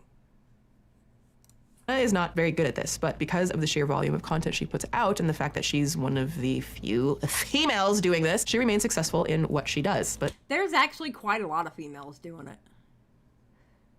There's quite a, they're not like an overabundance of females doing it, but there's quite a lot because they all saw how Pearl was getting money, so they started to cash in too. Honestly, is she not just a token being used by the manosphere? There, I said it, had to say it once, we're gonna move on. It also doesn't hurt that just 4 days after that interview with Andrew Potato Tater Tot Tate, he was arrested in Romania on suspicion of human and forming an organized crime group. There was, again, a vacuum created in the manosphere for content like this, and the sheer novelty of Hannah Pearl Davis being the one to deliver it was too enticing for people to fully turn away from it. Again, if... And about the censoring thing, here's my problem with censoring. If I can't hear what they say, I can't fight them on it. If they completely deplatform Pearl, how can I fight her? I can't fight her if she doesn't have a platform to say what she says. I can't fight something that's not there. You know? If you can grab onto a token and then act like they are a monolith and fully represents every woman and how a woman should be, then it's very easy to just use it and use her. Honestly, yeah, I think that happened. So when she's not leading on bottom G for clout, I mean content, what is Hannah's bag? What hate does she hang on the rock of misogyny wall? Well, Hannah is a lady of many hats, with one being the idea that cheating isn't a big deal. She tweeted this, actually, saying, quote, "It's better to mentally accept that your husband may cheat and you're willing to work through it than mentally believe it is the worst thing ever. Infidelity is one of the leading causes of divorce. These things can and should be worked through." No. Well, I mean, for me personally, now, I know couples that either she or he, you know, they cheated and they were able to get through it and they have a lovely marriage now, okay? I can tell you now, for me personally, I am a vengeful bitch. I am also a petty bitch, and I never forget. And I know if I were to stay with my husband, after he cheated on me, I would not only make his life a living hell, but I would make my own a living hell because I would be angry every time he breathed. So it's best that if he felt like he needed to step out of the marriage, it is best that we part ways and just get over that hump. For me personally, I'm not talking about everybody else. If you can work through it and y'all can have a lovely relationship afterwards, good for you. I know myself, no, would not work with me at all. Because I hold on to grudges. I absolutely hold on to grudges. End quote. Based, bro. Based. Honestly, like, I can understand if, like, some of the thought process, right? If you're in a marriage, some people with infidelity, some people can work through it and continue on, and a marriage can flourish even more. Some people, not everyone, and we don't need to force it. Because if that were bad enough, she once also claimed that women like being cheated on, actually. Particularly, but it's like every time I ask the girls on the show, it'll be like, we'll talk about cheating, right? And they'll bring up their ex that cheated. And but my next question is always like, did you stay? And they always say yes. Yeah, but guys and girls will do shit like that. And then that's because you pull stupid women onto your show. You literally... Oh my God. Oh my God. Ask them, like, when did you guys break up? Like, when did it end? It's always when they stop cheating. And I'm like, well, why didn't you leave the first time if you didn't like the cheating? Like, that doesn't make sense to me. Okay. Oh yes, cheating is just so hot. I just love being cheated on. Give it to me, daddy. Ah! And then again, I'm the woman, so I'm gonna ruin it. Ah! Sorry, petty. It's seeping out of me this whole time. But you know, honestly, there's nothing more emotionally fulfilling than putting your love and trust into a person, making a commitment to keep it in your pants, only discover that trust has been discarded for entirely selfish reasons. Also strange that for someone who has never been in a substantial relationship, you think you have any right whatsoever to say what flies or doesn't fly in everyone else's relationships. And I love how Pearl is, oh God, she's either 27 or 28 now, can sit there and talk about people being married when the bitch ain't never been married. You don't know how marriage is if you haven't been in a marriage, because you don't understand the work it takes to keep a marriage together. I don't care who you are, how long you live with somebody. I'm telling you, I don't give a shit what anybody says. The shit actually does change once you get that piece of paper. Some people are like, it's just a piece of paper, nothing will change. That is a lie. That is a downright fucking lie. Crash for 5. I arrived late. Did anyone make a No, Crash, they did not. And to be clear, I know you allegedly dated Angry Reactions, Miss Pearl. Y'all, yes, Angry Reactions and Pearly Girly used to date. Receipts! You guys are supposed to be on a diet, but I really wanted it. I wanted it so bad. I didn't make it. You said you were craving the pink drink. I was craving it, but I knew I didn't need it. And you made me go! Pearl's really committed to this cheating message, though. On Twitter, she also said, I often hear the arguments that what if your husband cheats on you and gives you an incurable STD? I would say you should stay even more because who will date you with an incurable STD? Oh, holy fucking shittlebits, dude. What the hell? Why are you the way that you are? Why are you the way that you are? For those of you who are familiar with me, you all know that I normally approach segments about abuse and DV very seriously, having been a person who has survived some shit. But sometimes a bitch just needs to take the piss out of the pisser and put it in the pot, because this is some whole grain gluten-free bull, and I am tired. I am tired. So go ahead, put on your grad caps, Petty University, roll the intro. Saying, what if your husband cheats on you and gives you an incurable STD? Who will date you with an incurable STD? It's kind of like saying, since she likes an analogy. Okay. I often hear the argument, what if your husband cheats on you and gives you an incurable STD? I would say you should stay even more because who will date you with an incurable STD? Pearl is dumb. Like, listen, when I call Pearl dumb, I don't call her dumb just to say it. I actually believe Pearl is dumb. Like, as in, she may have a lot of education, but that education didn't do shit for her brain. Type of dumb. You know what I mean?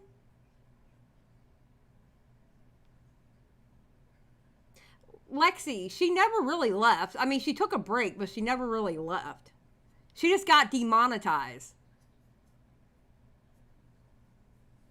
Yeah. She never really left. And I have her on Twitter. On you and gives you an incurable STD. Who will date you with an incurable STD? It's kind of like saying, since she likes an analogy, that man punched my stomach during a fight. Who is gonna love a girl who's been punched? Oh, only the asshole who punched me will love me. It's almost like saying that women should stay with their abuse. Oh, well, if it isn't the pot calling the pot, women should stay with their abuse. Most abused women were actually the abusive ones. I can't stand her. I can't stand her. I'm sorry. I cannot with Pearl. Oh, well, if it isn't the pot calling the pot a pot. Okay, so on one hand, that's not what I was expecting to drop into the graphics right now. But on the other hand, most abused women were actually the abusive ones is a horribly reductive and baseless Crash for 5. Take any advice Pearl gives you with a grain of salt and anything else she gives you with a shot of penicillin. True, Crash. Thank you for the 5.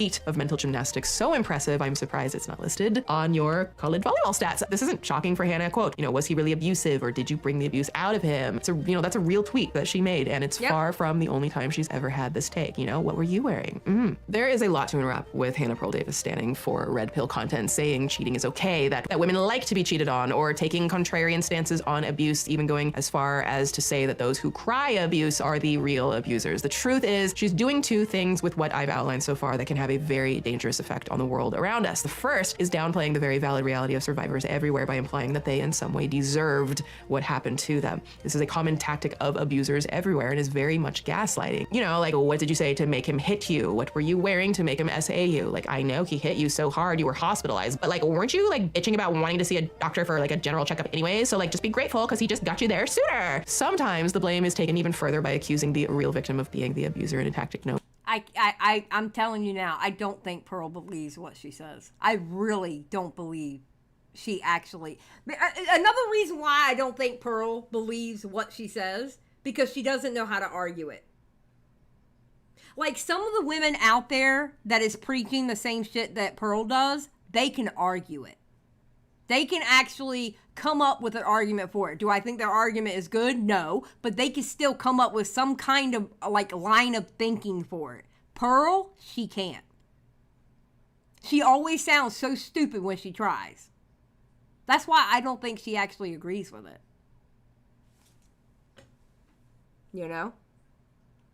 Known as Darvo, but what makes Hannah gaslighting us so evil, in my opinion and others, whether she actually believes it or not, is she doesn't have to take this stance. She doesn't have to. Literally doesn't have to. Doesn't have to. she does. Women cry abuse for everything, and we've actually lost the meaning of abuse. Like, if you go to, and I know this because I'm doing a divorce documentary, and so I'm actually interviewing men that are in the process of getting like absolutely wrecked by divorce, and a lot of them have had false allegations put out against them. And a lot of those, basically what the feminists do is they expand the definition of abuse to include things like coercive control, financial abuse, and even physical abuse. A lot of times, like, girls don't talk about how they hit first, and most abusive situations are mutually abusive, meaning they're both hitting each other. And so a lot of times what girls will do is they'll say, oh, I'm being abused, but they don't talk about how she hit him first. Like, I had a girl on the show say I was physically abused, and I used to just believe women. Like, I would always just be like, oh, I'm so sorry. But then you start asking questions, and it baffles me how women like turn the situation of them like being abused when they aren't. Now, to my knowledge, Hannah has never publicly disclosed whether she herself is a survivor of anything, and she doesn't need to have been to be an expert on the topic. But what she's I'm gonna be honest with you. If I found out she is, I wouldn't care. I'm just gonna be truthful with you. If she came out with a story and she could even show receipts, she could show police reports, she could show pictures, she could show every receipt you can think of to prove that she was abused, I would sit there stone-faced and not care. And not care. If anything, I at that point might feel a little petty and start throwing her own words at her. What did you do to deserve that? I'm sorry. Y'all know me. I'm all about abuse victims, man or women. I don't think people should be abused. But if I found out it happened to her, with all the shit that she has said on Twitter and on her show, I can't sit here and tell you I would feel sympathy for her. I can't sit here and tell you that I would feel sorry for her. Because I would be lying. And I'm not going to lie to y'all today. I honestly wouldn't care. I'm going to be honest. You know? I wouldn't care. Maintaining here is not only not reflected in reality, it's dangerous for the credibility of survivors everywhere. Like using SA, like a very extreme form of DV, as a barometer, we can see that false reports only account for 10% at most and 2% at the smallest known amount, according to the National SUL Violence Resource Center. Yes, and I think people who put in false reports should have some kind of, not retribution, some kind of punishment for doing that. Because you literally took up police time or whatever, how far ever you went into the system, you took up people's time that could have helped real victims. You know? I think people who put in false reports should get some kind of punishment. I really do. Because that doesn't help the people who are literally being hurt. You know? Now, of course, stats can be skewed based on underreporting, meaning there could be a lot higher percentages going on. But when opening the corral to DV at large, which is what Hannah is talking about, we see that the most generous number is 8% result in false allegations, with 17 of those surveyed claiming they know someone who was falsely accused. Now, why did I include that second number? Because everybody thinks allegations like these are false before they are inclined to agree that abuse itself is the problem. It's easier to assume everybody is operating from a place of bad faith than it is to assume that somebody can be abusive. Hannah is exploiting that idea to the max for profit. Yes. Yes. She is going around literally saying that they're lies. Okay. This is what you do with an abuse situation. I listen to all stories. I will listen to a story. All right. I will listen to it. But you know, quite often, do you know how many people actually go through this shit and they don't have any receipts? They don't have any pictures. They didn't go to the police. I went through a 6-year relationship. I never called the cops on them. I didn't even take pictures. Well, no, I did take pictures once. But I don't know where those pictures are now. Yeah, it happened to me. I don't have any proof of it to show anybody. Do you know how often that happens? Where it actually happens to people and they don't have proof? You know? So that's why I listen to stories, and especially on the internet, and people are telling their stories on the internet. You listen to people's stories, however, they need to be verified. They need to be verifiable. I'm not going to sit here and go through every single story I see on the internet. I'm not going to do it. You know? Yeah, exactly. Or it happens at a young age and you didn't know to take the exactly. There's a lot of it. That's why certain things I won't talk about with somebody. If somebody's getting canceled and they have a perfect example, Boogie. I will not talk about the abuse that Boogie says he went through as a child. I won't talk about it. I won't go after him for it. I won't do it. Because I'm sure if something did happen to him, I would feel so bad that abuse happened to a child and I'm telling them as an adult they're a liar. That's just me personally. Somebody else want to do it, that's your content. Me, I'm not going to do it. I can't do it. I would feel like shit doing it. So that's why I just do current day things that we can see live on air. I can't go back in time and see what happened to him as a kid. You know? So. And also for the benefit of the manosphere to use her to push this, whether she realizes that I think she's becoming their token or not. Even aside from the more blatantly evil things that she preaches, she also appears to be a hypocrite, claiming that women are only hot in their 20s. Well, actually, she said younger than that, but we'll get Oh, honey, she said 16, but she deleted that tweet rather quickly. to that later. And that she's also said women over 30 can't be sexy, virgins are impure because women should only sleep with their husbands, and she takes a lot of time to dump on overweight women too, which I gotta say, little sidebar, this whole idea that like women must be just total pure virgins before getting married. And then also Hannah is very much like, you need to get married and you need to get married as young as possible is what she said. And she believes the family dynamic and all of these things, and go, women go get married. Now let me preface, we're talking about heterosexual relationships because she doesn't want to identify LGBTQIA+ as being like valid, which is nothing's gonna piss me off more. But if women are supposed to be virgins before they marry a man, doesn't that mean that these like men, these players, these high value men, which like the manosphere like talks about, like sleeping, you know, we're gonna have a different woman every night, doesn't that mean that the men should stop sleeping with the women so that they can have virgin wives? Thank you. And that's what I find so funny about the red pill. Okay, they will preach that women should be this, that, and the other. You know, women should be pure, women shouldn't have sexual partners, but yet they will go around and sleep with anything that's walking. Well, wait a minute. How high value are you if you're sticking your dick in anything? How is it you're high value, but yet you can stick your dick into anything, but a woman can't have no dick before she marries you? So are you taking away these positions of these women that you're sticking your dick in to where they can't get married based on your thoughts? What are you doing? Micken, thank you for being a member for 12 months. I appreciate it. Yeah, it makes no damn sense. How about y'all stop doing it? Stop getting your willy wet. How about that there, buddies? All right, if women can't get off, you can't get off either. All right? Do purity content. I would respect you more if you did purity content. Purity not only for the women, but for the men too. I would respect you more. Because at least then you're keeping it equal.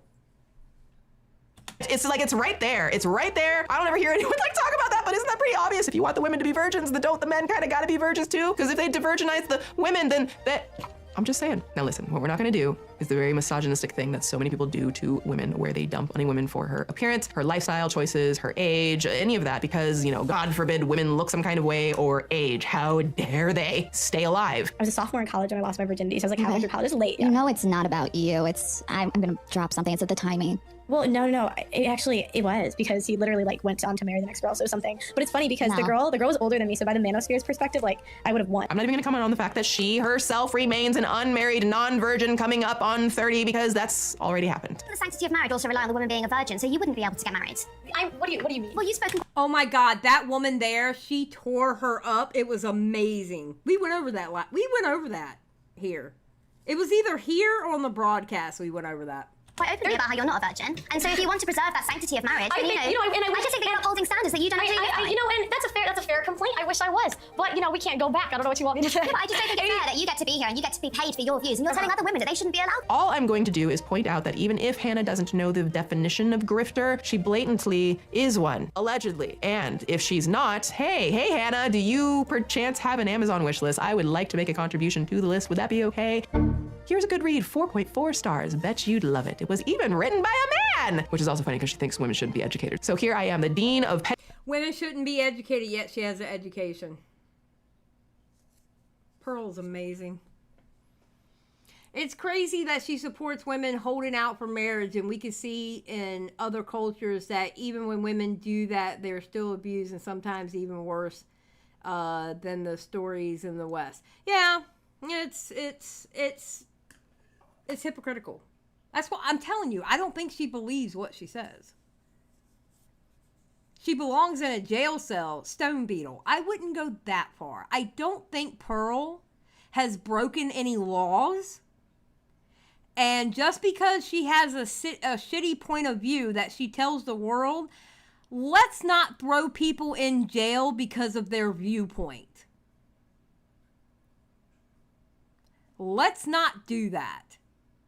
Because one day, if they did that, if they threw Pearl in jail based on her viewpoints that she says, what happens when it happens to you one day? Because you do know it can switch around, right? Yeah, we don't jail people based off their views. You fight them. And how you fight them is you call them out on their bullshit. That's what you do. You don't put them in jail. Janelle for 5. I love when Swoop gets petty and her voice goes up an octave. Her snark is the best. I agree, Janelle. I agree. Yeah. Pearl does not belong in jail. I don't say it because of reviews, but because her sus comment on 16-year-olds. That doesn't mean she deserves to be in jail. Has she touched a 16-year-old? I mean, does she deserve shit for putting that tweet out? Oh, absolutely, 100%. Don't get me wrong. She deserves shit. But it was just a tweet. Has she touched a 16-year-old? No, she hasn't. I don't think Pearl believes in what she says.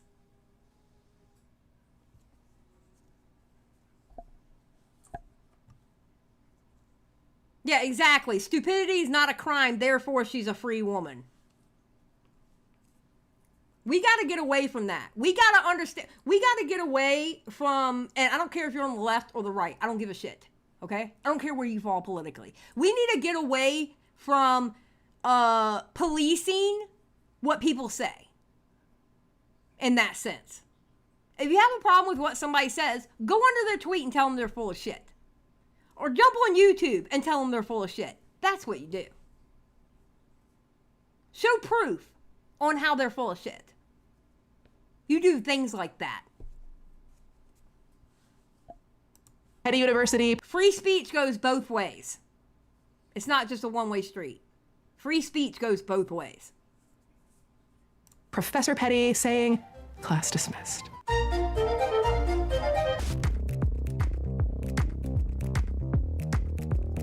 True, Sarman. Okay, Sarman has the comment of the day. YouTube would be pretty empty if stupidity was a crime. 100%. Yes, it would. 100%. Now, settle it, friends, because perhaps one of my favorite interviews in this saga involves two people who make me want to rocket into space, Pearl and Piers. And lucky for us, there's more than one interview. Oh, goody. Marriage was about duty. And this is the problem we have with women. Like, men tend to be better people than us. Yeah, they really do. They tend to, no. They tend to do the right thing. Beedly-dee! Okay, let's get on with it. First up, Pearl believes that divorce should be banned. You want divorce to be made illegal? Yes. Why? Yes, because I don't think what we have today is really marriage. What is marriage? It's for better or for worse, for richer or for poor, in sickness and in health, till death do us part. That's what marriage is supposed to be. Says the bitch that ain't never been asked to be married to. Says the bitch that ain't never had somebody drop to one knee and ask her to marry him. I'm sorry, what? What have you got to say about marriage? Ma'am, what? I'm sorry, who? To be. But feminists have ruined marriage for the people that actually believe in marriage. How? When there's a 50% divorce rate and average marriage Why is that all down 8 to the years. women, though? I didn't say that it was all down to the women. Why feminists women? You asked why I want divorce to be banned.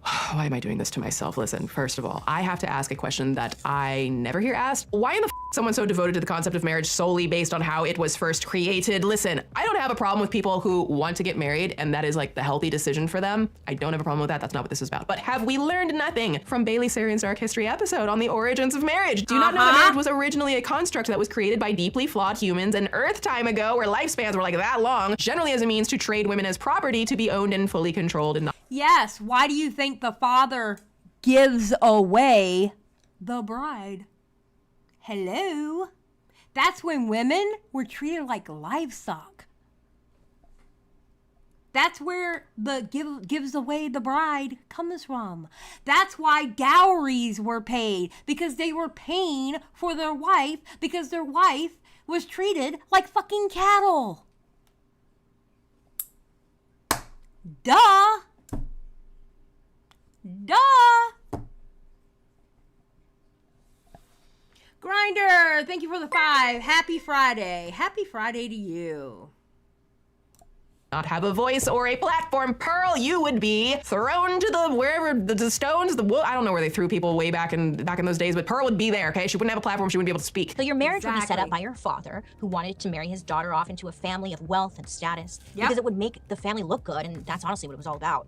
Like your father would go around town like, oh, my daughter's gonna marry into the olive oil family, and just humble brags everywhere, and it would raise his status. Promise, it's okay. It is okay for marriage to evolve as society evolves. And again, Pearl, if you existed during that time in society, they would take that microphone away and chain you to a rock for even speaking because, you know, traditional gender roles. So I'm saying, you know, the people that believe in divorce, go be in long-term relationships. Leave marriage for the people that actually believe in, for better or for worse, for richer or for poor, in sickness and in health till death. Honestly, Lexi, I ain't worth shit anymore. I'm too old, too bitter. They may trade me for a chicken. My husband could possibly trade me for a chicken. I do know this much. My father told my husband when he went and asked my dad for my hand in marriage, all right? I don't know why my husband felt like the need to do that. I don't know, but he did it anyway. My dad said, of course, because he loves my husband. But then he also looked my husband. He looked my husband straight in the eye. Okay? He looked into the soul of my husband and told him no refunds. I was like, bruh, what? My dad told my husband no refunds. And he repeats that to this day. Like my husband, like I'll be getting on his nerves, irritating him a little bit. And like we'll be kind of doing little quips in front of my parents, and my dad will look at my husband and go, I told you no refunds. She ain't coming back here. Rude? I am fucking priceless, okay?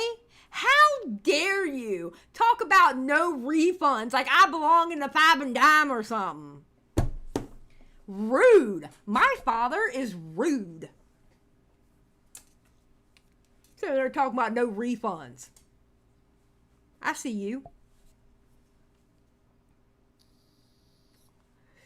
I love my dad. My dad is the best dad in the world. Just saying.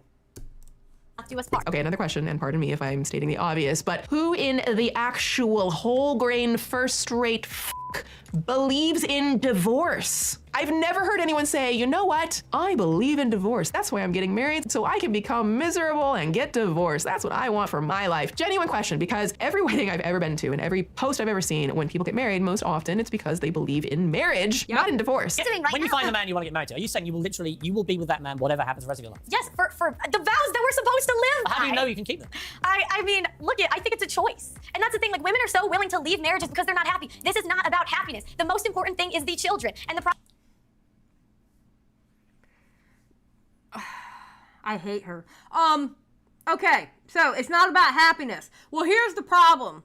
When you have two people who are not happy in a marriage and y'all have children, guess who picks up on the not happiness? The children. And what happens when children grow up in a not happy home? They end up becoming psychopaths. I mean, simple. You want want children in a happy home, right? It is very possible for them to be part of a happy home where the parents don't live together. It's possible. They can actually grow up and be very responsible and good human beings, and they had a great childhood, and their parents just so happened to not live together. You know? What's up, EG, lately? No, Xylie, they stay together for the kids. Stay together for the kids. I mean, you know what? Honestly, I don't have any kids, so I just know what I've seen in my life, and I don't know. I would rather my kids see me happy or see their other parent happy rather than putting them through the psychological warfare of their parents fighting all the time.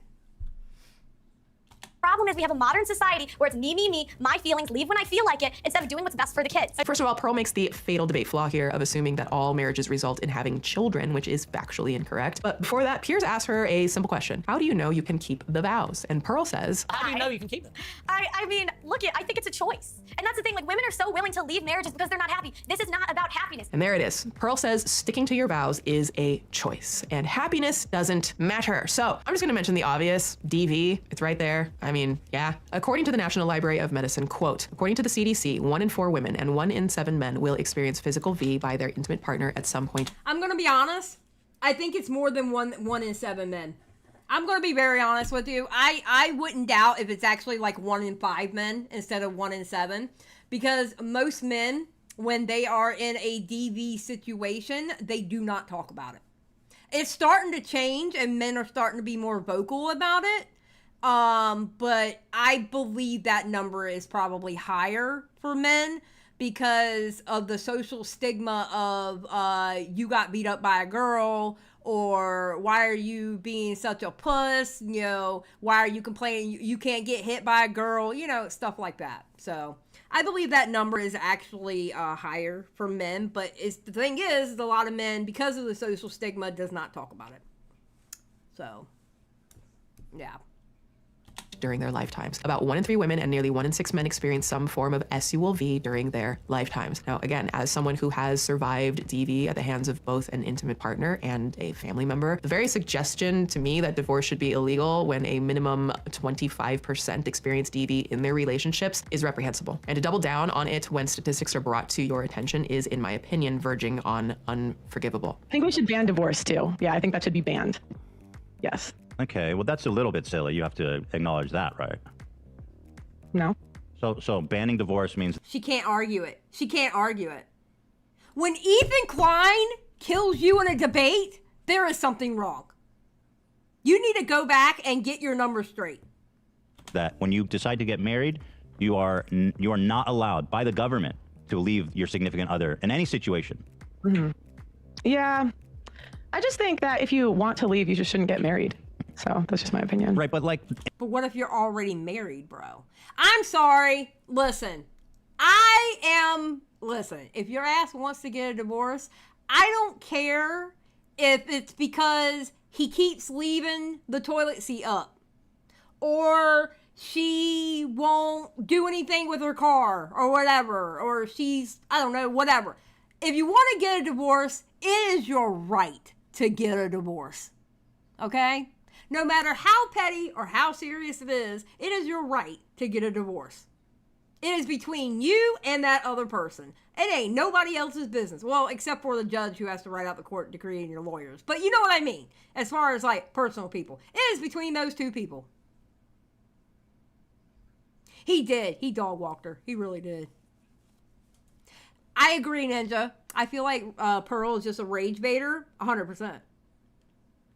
In the real world, that kind of simplistic... And you know, there's like exceptions to this, but I would just say in general, for most cases, you know, we could talk about exceptions, but like the rule... Well, the exceptions are the important part, because I've heard you say that a lot when you're talking about things. You say, oh, you want to talk about exceptions, but the exceptions is the important part, because those are the people that are going to be affected. I mean, yes. 25% maybe or more, because if you're saying you're not allowed to get divorced, so we're talking about like, what if the relationship is physically abusive? Yeah, I think if it's physically... See, this is the problem, though. All right. If it's one... I guarantee you, if the statistic was that 25% of men, if the percentage was higher on the men's part of getting abused, getting physically abused, she would be for divorce at that point. All she's doing, I'm telling you now, all Pearl is doing is taking what the one dude who passed away said, what Andrew Tate has said, and what Rollo Tomasi has said, and what Fresh and Fit say. It all depends on who the leader of the red pill is at the time. She takes their talking points and she runs with them. She doesn't look into it for herself. She literally just repeats what they say. It doesn't matter. Only thing that matters is who is the leader of the red pill at that time. And what they say is what she will say. She doesn't believe a damn word she's saying.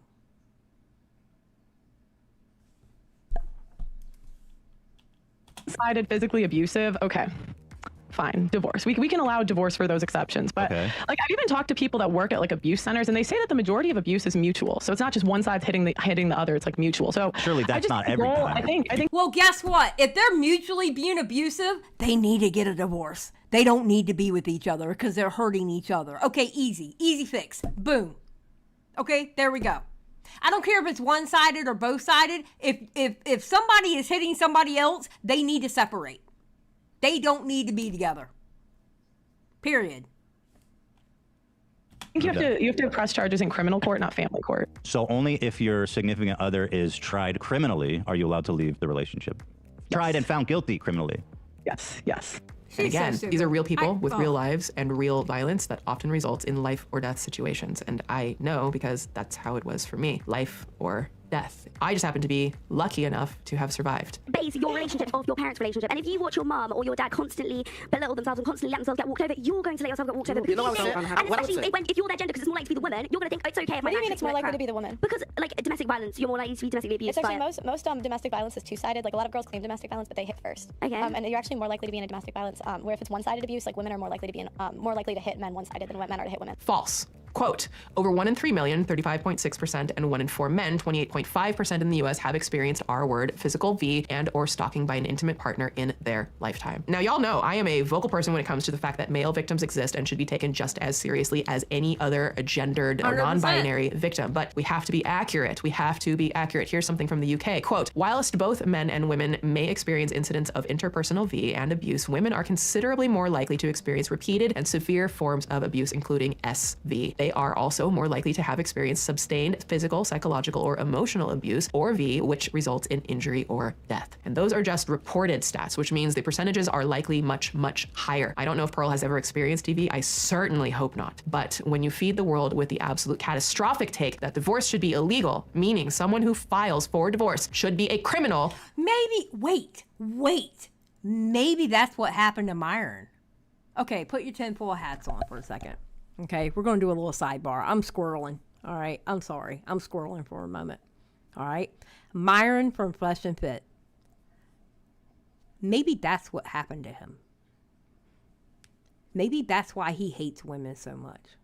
Maybe he got beat up by a girlfriend or something.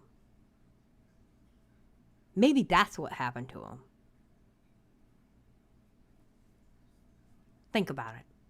Think about how much he hates women.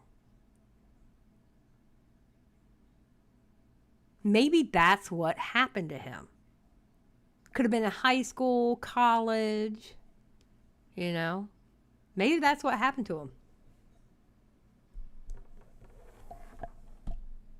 Unless they take their spouse to court on DV charges and somehow win, is not only disgusting, it's unbelievably dangerous. Why? Because we know that the court system is notoriously difficult for taking actual action against DV because most victims aren't able to tell their abuser, hey, could you pause from harming me for a minute so like I could turn on a camera and film this, you know, for the court so I have like evidence that they're gonna listen to me. And because often if a victim even tries to go to authorities where they often are turned away, and yes, actually it is incredibly difficult to get a restraining order, Pearl, victims are often at greater chances of being further harmed or worse if their partner finds out that they tried to report it again. I am speaking from experience. I am not a fringe case here. This happens a lot, but it doesn't seem like Pearl cares about any of that.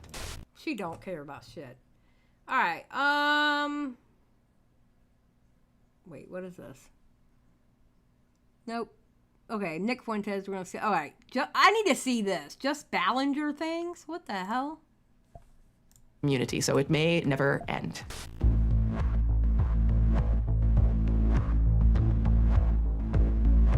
We're just gonna jump right into this one because somehow Colleen Ballinger is like, after the ukulele situation, Hannah Pearl Davis released a song, I guess she was inspired, that wondered why she can't talk about Jews without getting kicked off of YouTube.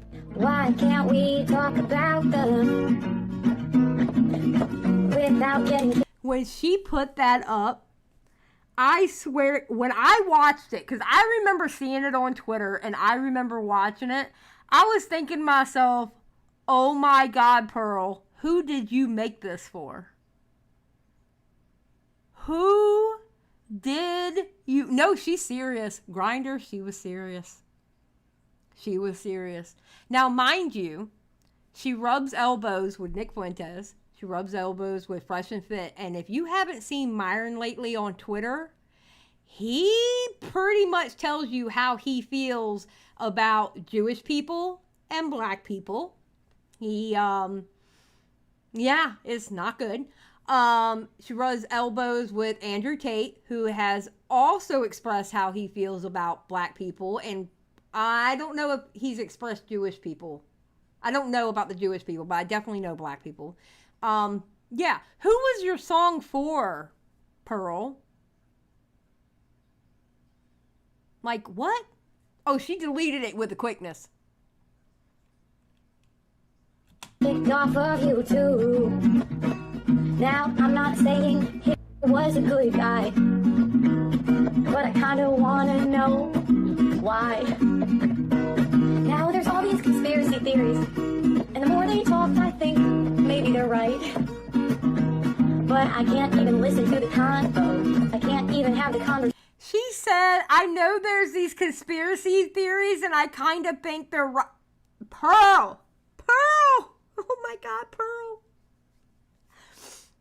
Oh, God.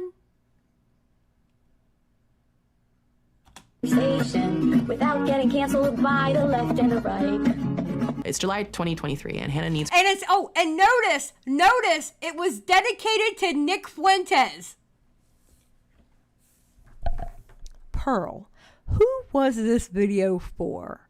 Now, you claim it doesn't really mean anything. You just want to know why you can't talk about him, right? But it was dedicated to Nick Fuentes. 1 + 1 does equal 2. We don't do Common Core math over here, okay? We just do straight on math. 2 + 2 = 4. All right? Just saying. Her dose of negative attention and maybe a laugh cry emoji text from her bestie Nick Fuentes. I really don't understand why Hannah decided that this would be the move to get into bed with Nick Fuentes and other white supremacists, especially considering her past working relationships with black men, the fact that she says she likes to date black men. Hannah gives the appearance of someone who is being radicalized, or someone who's just like, hey, I'm just gonna rage bait and make money. And this song is indicative of the links. That's what she's doing! She's a rage baiter! She's a rage baiter! That's exactly what she's doing! I honestly believe she does not believe a word she is saying.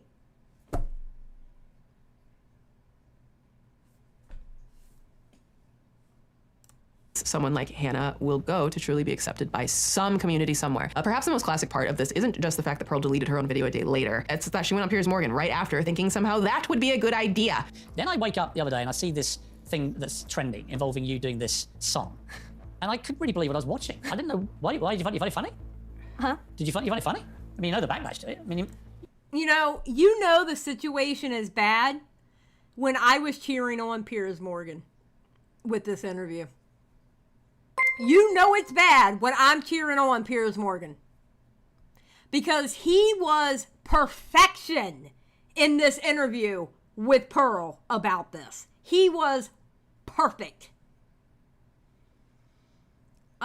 Crash for 5, the Lion, the Witch, and the caucasity of this bitch. 100% Crash. If I could like it from this screen, I would. Just know, mentally, I put a heart on that donation. Thank you. Grinder, because she changed the pitch of it. That's why. Hey, Cloudy. You deleted it. You obviously thought you shouldn't have posted it. Why did you do that? Genuine question. I mean, the point was more about cancel culture and people getting kicked off of social media if you finish the song. I said, but we can't even have the conversation. What is the conversation you want to have? Without being canceled by the left and the right. The point is any speech. I think it's not any speech. It's not any speech. What is the conversation about Hitler and conspiracy theories and the Holocaust that you want to have? I don't want to have any conversation. My lane is feminism. That's what you're singing about Adolf. Can I finish? Wait, but yet you wrote a song talking about why can't we have that conversation, but you don't want to have the conversation? Girl, sit your ass down. Sit your ass down. Thinking about it. Okay. So you do want to have that conversation. I want anybody that wants to speak on social media to be able to speak about what they want to talk about without getting banned. Whatever they want to talk about. Including Holocaust denial. If they want to talk about that, as long as they're not inciting violence, I think people. Of course they're inciting violence. They're inciting hatred of Jewish people.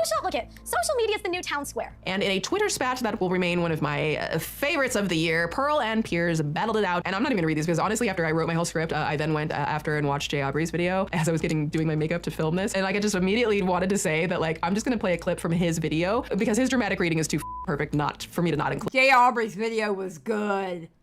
Why does Piers Morgan believe in censorship with a platform called Uncensored? Hashtag when uncensored becomes censored. You did an incredibly stupid thing with your now deleted Hitler video. As I said to you after our interview, own your mistake and apologize for the offense you caused Jews. Or ignore my advice and be condemned as Kanye was for pulling similar anti-Semitic stunts. Your choice. Apologize to the woke mob or be deplatformed like Kanye. Is that a threat? She said to thunderous applause. I'm still waiting on my questions about freedom of speech. Piers Morgan team also told me I couldn't go on the show to discuss other topics if I didn't do this general discussion around free speech. Whoops. I wish I could emphasize into words just how many times they told me and my assistant they were trying to build a relationship and not an attack. Piers is on your side. He believes in freedom of speech. Is that fair, honest journalism? They set up their guests and lied to me about who I was debating till. I think it's funny that these people can say whatever they want on Twitter and they still complain about freedom of speech, right?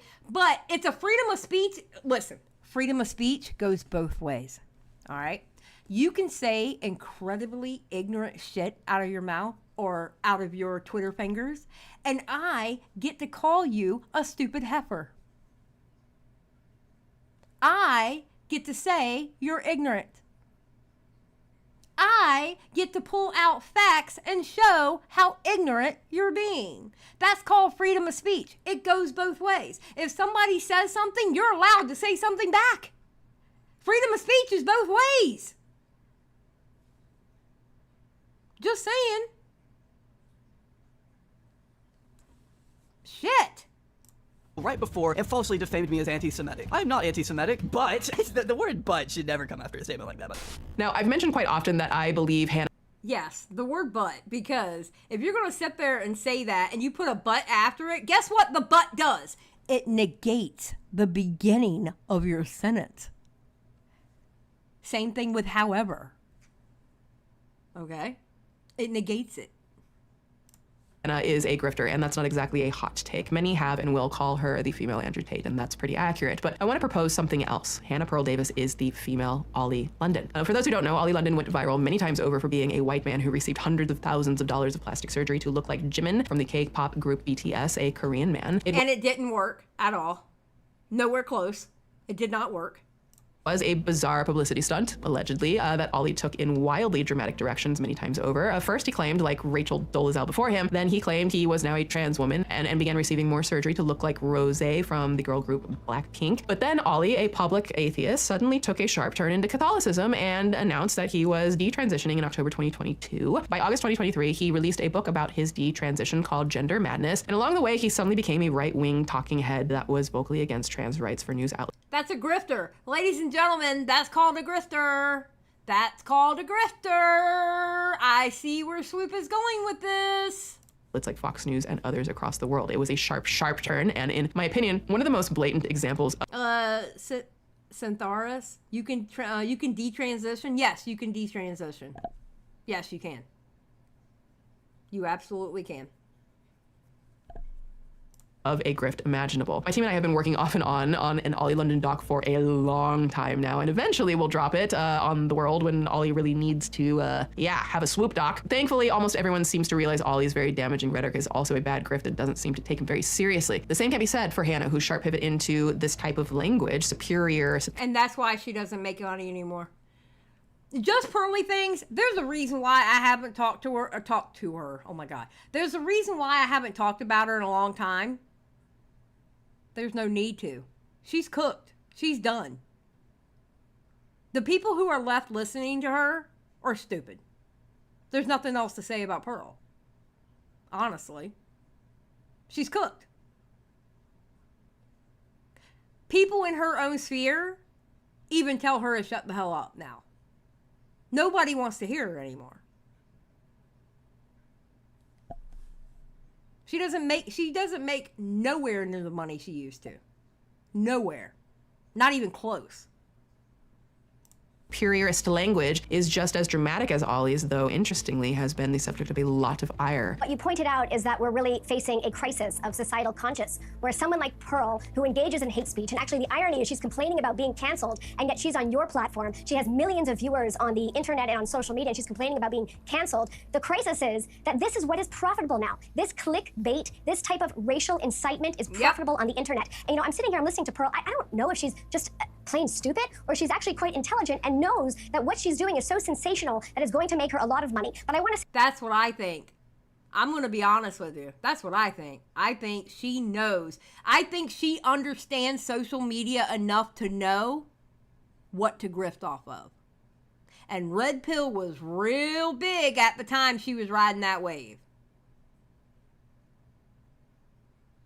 Say one thing, Pearl will disappear. She will disappear, like many others before her, because this is something that's just a moment in time. She's like a train wreck. It's like a car crash. For example, you know you shouldn't be looking at it, but you can't take your eyes off. You can see what her opinions are. She thinks women shouldn't vote, women shouldn't have the right to divorce. She thinks that women shouldn't be able to work. She says these crazy things about Hitler. But there's no rational, please don't interrupt. There's no rational argument with someone like this. And this is a mistake that my community makes, the Jewish community, very often, that they think they can bring facts to the table, that they can debate somebody like Pearl, and it's, you're going to get somewhere. You're not going to get anywhere. She was destroyed when she went on that show. It was amazing. Like, I've even talked to people that work at like abuse centers, and they say that the majority of abuse is mutual. So it's not just one side hitting the other, it's like mutual. So things got even worse on a different side of the internet when Hannah, who wanted to expand her brand a bit, decided to hop on over to a wildly different side of the internet and accept an interview from the one, the only H3 and Ethan Klein. Computer. Okay, so stay with me, okay? Detective Swoop, okay? We're doing this. So when you... I'm with you, girl. Swoop! Sorry, I couldn't resist. Swoop! This is gonna be fun to watch. I believe in family, so I think that we should have policies that push family. I think that feminism overall was a bad thing. I think women are happier when we have, a family and kids over a career in the long run. Mm-hmm. Oh God. Oh God. You know what I think?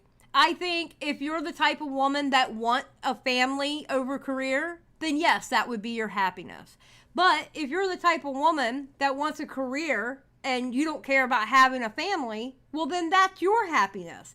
I think men who want families, that's their happiness. There's also men who don't want kids. That's their happiness.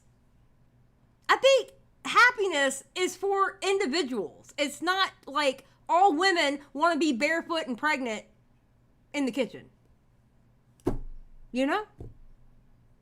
I'm just saying. I don't think that's a thing. I really don't. Yeah, it's a hot take. I know. I'm full of hot takes today. Bruh. Yeah, I'm being bold. I can't help it. I'm sorry. Just saying. Yeah. This is how Hannah starts her interview. Now, Hannah actually admits right up front that she's nervous, and truth be told, she should be, because Ethan is exceptional at conducting interviews. Like, some things you just learn from interviewing hundreds of people, you see patterns. Right, but sometimes when you interview people, you interviewing specific people with specific experiences, you're obviously going to run into a bias. Now, right before this clip, Hannah said she's fully willing to admit when she's wrong, but consistently proves throughout the interview that she's unwilling to budge when she's challenged on ideas like, I don't know, alleging that kids from single mother households are at a disadvantage, or that divorce should be made illegal, or this mess of a conversation. I'm assuming your stance is abortion should be off the table in any situation. Yes. So if a dad rapes his daughter, then she needs to give birth to that baby. You know, that's less than 1% of cases. Why do you guys always No. I know, No, but why that's do you guys important, always Pearl. bring up the most like fringe Because if you're going to have a conversation about difficult things, let's talk about the difficult things. This is why the laws exist. The laws exist to protect that little girl. I'm saying let's talk about the most common thing. That's first. easy. And then That's we can, easy. But I'm saying That's so not we what's can, difficult about this. But I'm saying we can get to the difficult things later. But it's like, why do you guys bring because up the that's the interesting part. Okay, here's one that's not difficult. What about that senator that has a mistress and the mistress gets the same kind of senator that you know is against abortion, all right, and they're against it in their state, and they vote against it and get rid of it in their state. What about those senators that get a mistress, or a senator or whoever in the government gets their mistress pregnant, and they ship their mistress off to another state to get one? How about those situations? You know, rules for thee and not for me. What about those situations? That's not a difficult one. There you go. You know. I'm not talking about any DV or anything, you know, violent or anything like that. Let's talk about those. Yeah.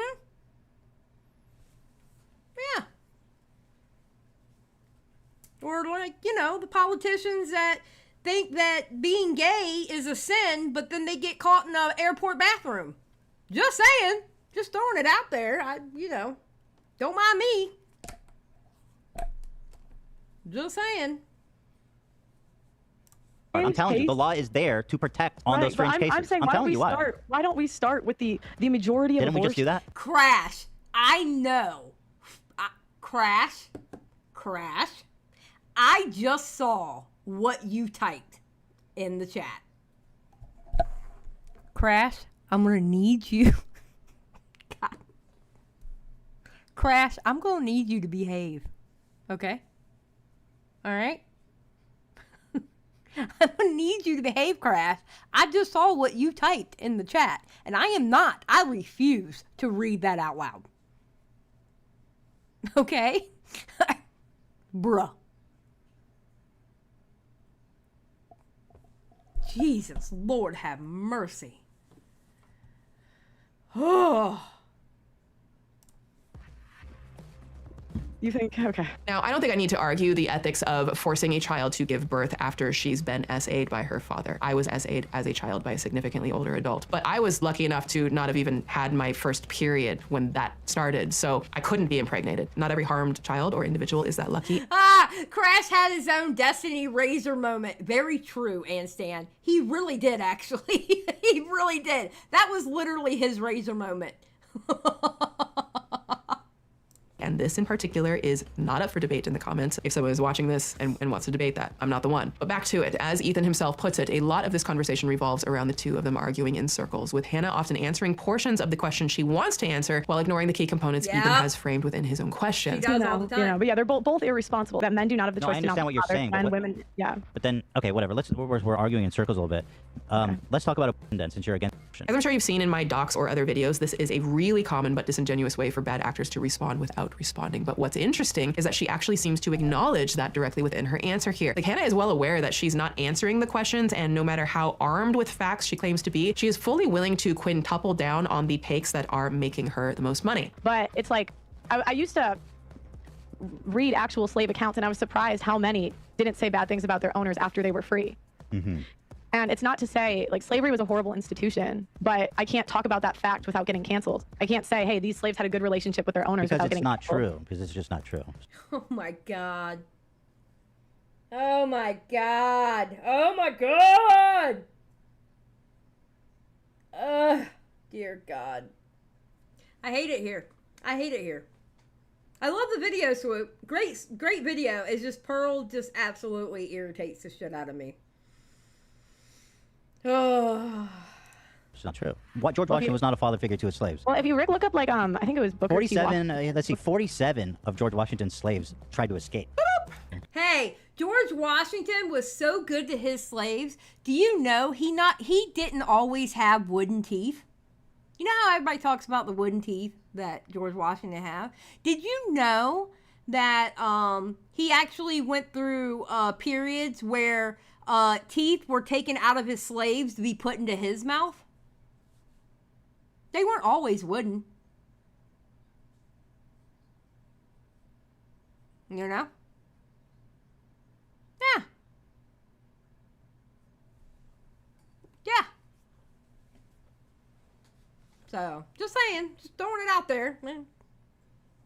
Yeah, that's pretty gross.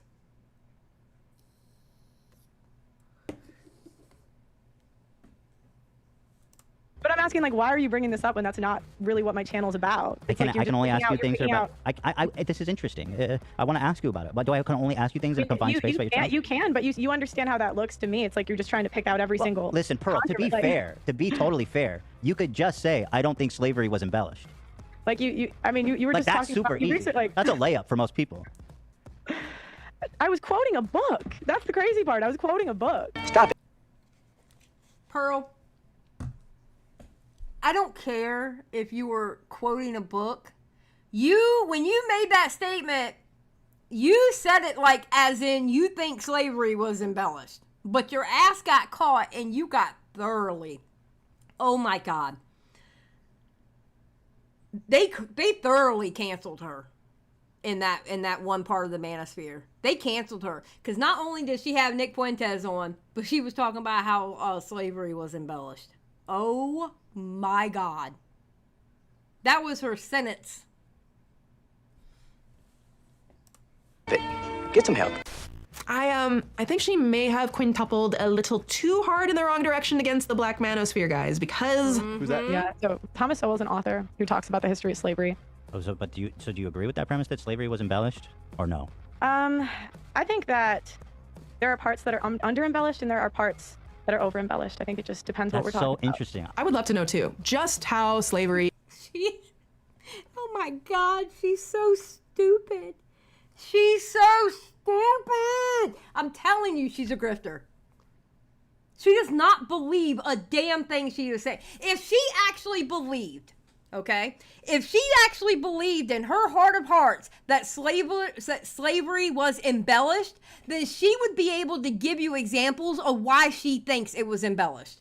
And she would be able to just, not saying that she would be right, but crazy facts that maybe she found from conspiracy theorist sites or whatever, she'd be able to riddle them off. But she can't. I don't think she actually believes what the hell she is saying. Pescator, that's not even funny. That would be, I am not laughing at that, Pescator. That is horrible. Just saying. Oh my God. Pescator, you ain't right. There is something wrong with you. In this country was embellished. Please, Hannah, please do educate us all about your extensive knowledge and eyewitness accounts of how people forcibly owned and controlled by other people simply because of the color of their skin was embellished. I've got to know what was over embellished about slavery. Just like one example, I'm dying to know. Come on, Yeah, you believe it, right? I mean, I was talking No, about... no. You believe it, right? You believe it. So go ahead and give the one example of why you think it was embellished. She can't. Why? Because she doesn't believe it. A book that I read, and I think to understand the context, you'd have to read the book. Well, this is delightful. You just said some parts were embellished, some parts were under embellished. I just, again... Are you retracting that? I'd really just rather not. Okay. No, but slavery being embellished, that's so interesting. I don't know how you embellish it. There are certain facts that we're not allowed to talk about. Like what? I would love to. We're doing a taboo. We're mixing it up. It's Red Pill, baby. Now, mind you, before she went on to H3H3, she literally just got through being canceled by the Black Manosphere for Nick Fuentes and her slavery was embellished comment. So she's gun shy on the subject. Let's see the world as it is. Taboo topics. I genuinely want to know how it was embellished. Yeah. I would too. Go ahead, Pearl. Come on, I mean, Pearl. I can show you the video I was quoting, but it's just, I'd rather not get into that. I thought you said it was a book. Now it's a video. Was it a book or a video? Was it a book that you read or was it a video that you watched? And who made the video that you watched? Which one was it, Pearl? Because now it's a video. I can show you the video I watched, but before, I was quoting somebody's book. Crash for 5. Pearl performance on these debates gives the same energy as I'm really smart, I'm just a bad test taker. True. Facts. So. Sounds like a blue pill attitude to me. Yeah. I was kind of hoping this was like a good faith interview. Wait, what's bad faith? I'm literally showing you clips. Bitch, you said it! Wait a minute. He's not allowed to ask questions on what you said on your fucking platform? Ma'am, sit your ass down. Sit your ass down. No, that's not bad faith. Bad faith would be taking what you said and spinning it. That would be bad faith.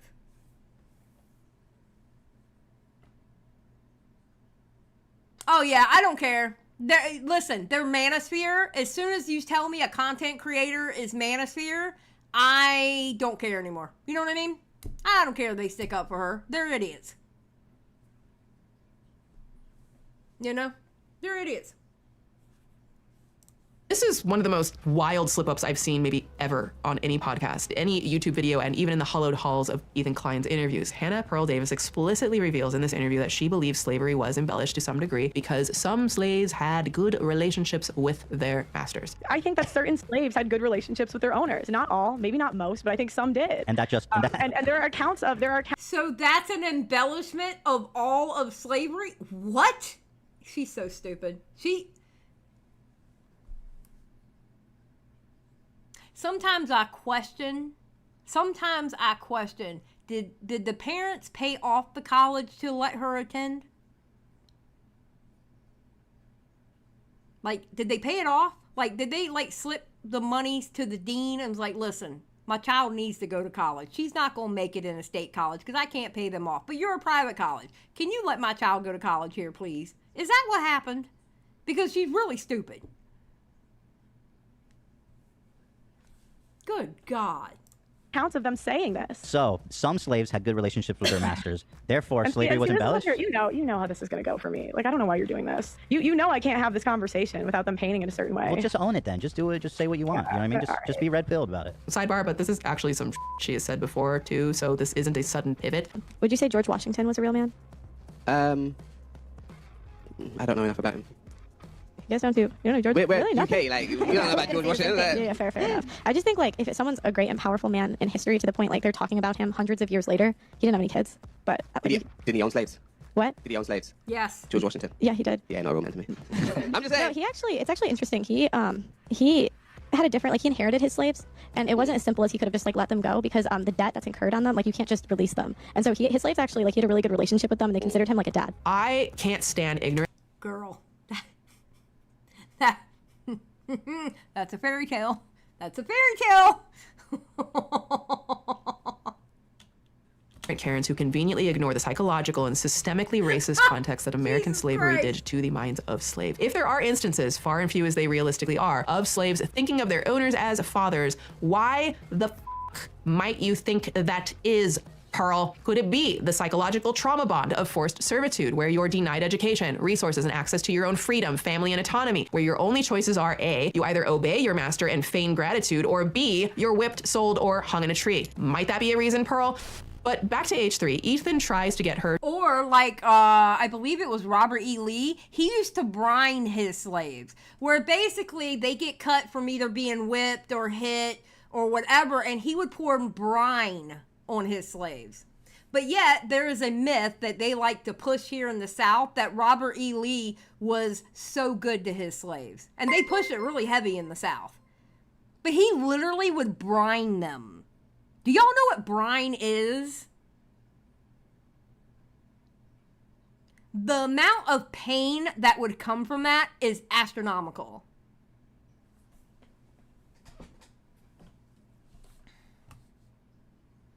Macy, thank you for joining Just Saying Squad. I appreciate it. Thank you. Yeah. That's what they literally do. But there is a myth that they like to say, the Daughters of the Confederacy likes to push this one, actually. Good old Daughters of the Confederacy. They used to like to push the propaganda that Robert E. Lee was he took care of his slaves very well. And, you know, they didn't want to leave him. That's what they like to push. Yeah. Or to double down if she really believes this, and then this happens. When you're talking about you didn't know any of the backlash I got. Well, who cares? You said it. Just own it. No, I'm asking. You didn't know any of the backlash I got. I didn't know about it. No idea, even though you got that from a video that my ex co-host made about me. Right. See, like, this is dishonest. It's not honest. But what's the problem? You're getting backlash for some. American education is wild. Yes, Reese, American education is wild. It was really bad in, I would say, the 90s and back. Depending on where you were in the United States, depending on how you were taught the Civil War was. Literally, if you were in the South, you were taught one thing about the Civil War. If you were up north, you were taught another. And if you were on like a northern state on the West Coast, you would be taught pretty much kind of a third way, but more closely what they taught you in the North. It depended on where you lived in the United States back then, was based on how you were taught. And a lot of it has to do with, in the South, the Daughters of the Confederacy literally basically took over the education system, and the history books literally would have stamps of approval from the Daughters of the Confederacy.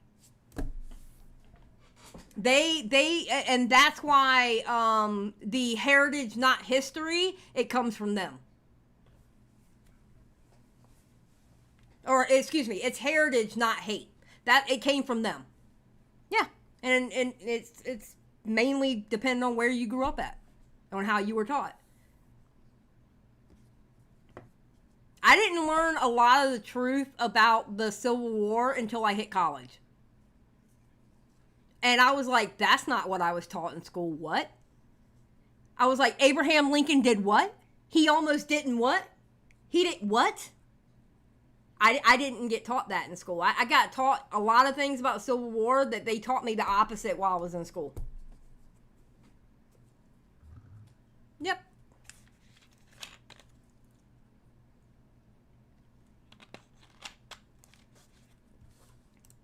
Something that you think. But I'm saying, so you're like... A hard turn into defensiveness and a pivot into ad hom attacks on Ethan for the deadly sin of having his team research the person he's about to interview for 2 hours. Like, because you got that clip from an... Like, okay, who cares? Not here to protect your reputation. Yeah, I mean, who cares? Let's say care. I didn't know about it to the extent that it was such an issue for you, but let's just say it was. I mean, I do have to go, though, because I have a show coming up, so... Okay, let's just end on this note. Mm-hmm. Slavery was embellished because some masters had good relationships with their masters. Some slaves had good relationships with their masters. All right. But don't you see how easy it is to just say, I don't think it was embellished? I don't think it's a secret. You guys act just like Abba and Preach. Like, Pearl, wait, Pearl, I don't think it's a secret that some... Fun fact, Eva Klein didn't like Abba and Preach. Why? Because Abba and Preach actually stood up for Fresh and Fit with that one girl who was saying that they did something bad to her. I think it was Myron. They actually went after. He didn't like Abba and Preach at the time. Masters had good relationships with their slaves. I don't think that's a secret. There's been a whole thank you. I really appreciate you having me on, but I'm gonna go. Thank you. George. Thank you. Okay, I appreciate. Okay. She hung up. Have a good night. She hung up. Whoa. This podcast was the sharpest decline yet for Hannah because now she wasn't just a pick-me girl courting the manosphere. She was viewed as a rising star in these spaces that believed these types of BS things, something she solidified with her most infamous moment yet. Ooh, wait, what's this one about? Oh God, I think this is her downfall. I think this was her downfall. I believe. Over 20 bodies as a chick, you have an 80% chance of cheating. 20 whole month, whole people, yeah. God can forgive you, but men don't have to. The last thing I want to cover, the law. God can forgive you, but men don't have to. Oh, God. Oh, Pearl. Oh, God, Pearl. This is why I had to stop covering her. I had to stop covering her. I couldn't cover her anymore because she drove me absolutely nuts. lawsuits. Now, let me explain. You've seen a lot of clips from a panel type show on Hannah's called The Pregame Show. There was this one episode back in March 2022 with the title of Your Body Count Matters. If you get pregnant, it is your own fault, and featured guests Amy and Kit. Well, shit bits. Since I started this research, this video has since been deleted for reasons, but to give you an idea of what Pearl and the Red Pill Gang think about body counts. If body count doesn't matter, why do women lie about it? Well, it does matter, and that's why women lie, because they want. It's like because the more men you sleep with, the less valuable you are. So they're trying to sell a used Honda Civic at BMW prices, and if they tell the dealer, the buyer, the mileage, then they have to lower the price. During the nearly 4 hours of interview. Oh my God. And this is why Pearl is nothing now and no one listens to her. And the people who do listen to her are grasping at straws. All three of them had a debate over whether somebody's SUL history should matter to a potential or current partner. Specifically, how many people you've had S with, your body count, fun topic. People don't like this study, so there's a couple different ones, but if you're a virgin on your wedding night, you have an 80% chance of a happy marriage. So there's a couple studies that say 60 to 70%, so it depends which one, but it drops to a 25% chance after like 5 to 7 partners. So you're basically ruined after like 5 to 7. None of us in here can be considered traditional women. And back then, an average guy could get a traditional woman. And now what does he get? He gets a boss bitch, a boss babe, a girl that's been ran through. He gets an ex-ho. He gets a born-again virgin. Like, this is, as women, this is what do we get? We still get protection and provisioning. Are you sure? And the average salary. Here's the thing. The average salary could cover an apartment. But the thing is, like, women, we want this life. Where? What? An average salary can cover an apartment. You have got to be talking about people with really good jobs. I'm just saying. I'm just throwing that out there. You've got to be talking about people with good jobs. Listen, I am privileged enough to know that I am lucky to be able to be a housewife. I never, in 1,000 years, I never thought I'd be in this position in life. And I am so thankful that I do have it. But you know what? I still get up and do this because I still want to make my own money. I don't want to be totally dependent on my husband. Are you kidding me? No. Absolutely not.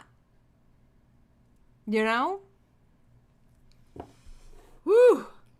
Lifestyle that's not even realistic nowadays. Like, we want men that make more than we do, and we want them to pay all of the bills. But it's like we all have our nails done. We get our hair done. Wait, I'm sorry, and I'm because Pumpkin's sitting right next to me, and I'm also really privileged that I get to be with my baby Pumpkin every day, where she doesn't leave me alone, and now she's getting to the point where I have to hold her all the time. Yeah, I'm really, really lucky because she's a pain in the ass. Yes, my baby Pumpkin.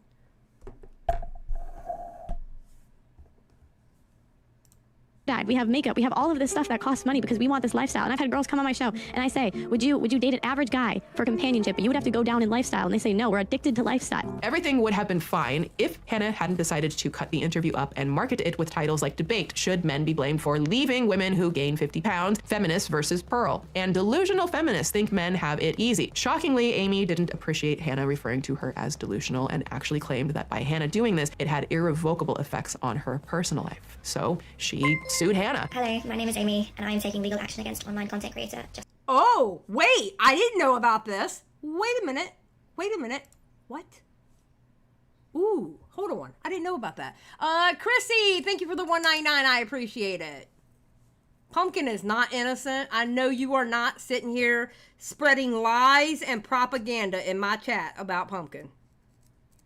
She is absolutely not innocent whatsoever.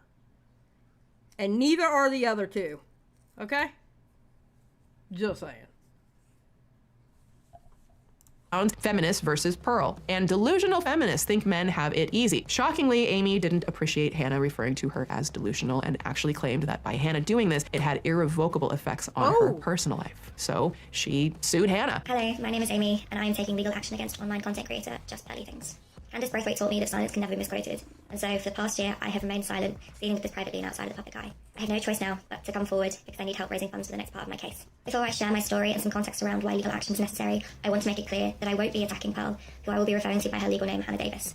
This case has nothing to do with her as an individual, her beliefs or views. It focuses solely on bad business practices that she implemented, which in turn violated my personal rights and UK laws, and the subsequent damage and harm she caused with unknowing intention. Oh, she got sued over in the UK? Oh, she's screwed. Oh, she's screwed. When it comes to defamation in the UK, you have a better chance of winning it in the UK versus the United States. It is no joke over there in the UK. You don't believe me? Ask Kavos. Kavos knows. It is no fucking joke. Chrissy Morgan 499. Getting to hold the babies all day is a handful plus blessing. It's a pain in the butt, especially when her claws are digging into my arm. Ma'am, I'm still working, okay? Hold on. I will be with you in a moment. Chill. Ooh. I will be sharing what I'm allowed to under the guidance and supervision of my team of solicitors at Cohen Davis, who have been representing me this past year. I will be discussing my vulnerabilities, damages done, reasons why I'm taking civil action, conversations between relevant parties, and why the case has now escalated from simply a civil matter to a criminal one, and why the police have had to become involved. In a TikTok posted on April 12, 2023, Amy revealed that she was suing Hannah for the exploitation and humiliation of a vulnerable person and had teamed up with Cohen Davis for, quote, bad business practices that she implemented, which in turn violated my personal rights and UK laws, and the subsequent damage and harm she caused with some knowing intention. And to be clear, Amy made a point to mention that this had extended past a civil matter into a criminal one. The image of me that Hannah attempted to portray online is false, defamatory, and could not be further from who I am. I am legally and formally recognised as a vulnerable adult. I have autism and borderline personality disorder, both of which Hannah was aware of. On a GoFundMe page for her illegal fight against Hannah, she claims that she was put on the show under deceptive pretenses and had no idea how the show would be marketed. Quote, I did not sign any documents, no contract waivers or release forms. In addition, the recruitment method used has been identified as violating the terms of the Fraud Act 2016, with the result being the blatant exploitation of a vulnerable adult for humiliation and... Wait a minute. I did not sign any documents, no contract waivers or release forms. Okay, wait a minute now. If she's doing it on YouTube, you should know that you were being recorded. That part, But, in addition, the recruitment method used has been identified as violating the terms of the Fraud Act of 2016. Wait, what was the recruitment method used? With the result being the blatant exploitation of a vulnerable adult for humiliation and commercial gain. Nicole for $4.99. Pumpkin is a sweet baby angel. She's lying to you, baby. She's lying to you. Don't let them lie to you, okay? Mommy keeps you in check because you deserve it. Stop lying.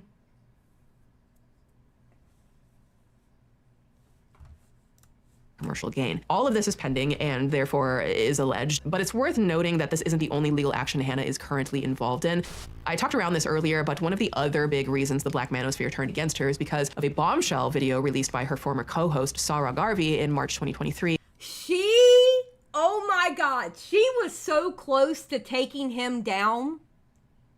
She literally copyright struck his ass 3 times. He almost lost his damn channel. And it was all because he talked against her with Nick Fuentes, about Nick Fuentes.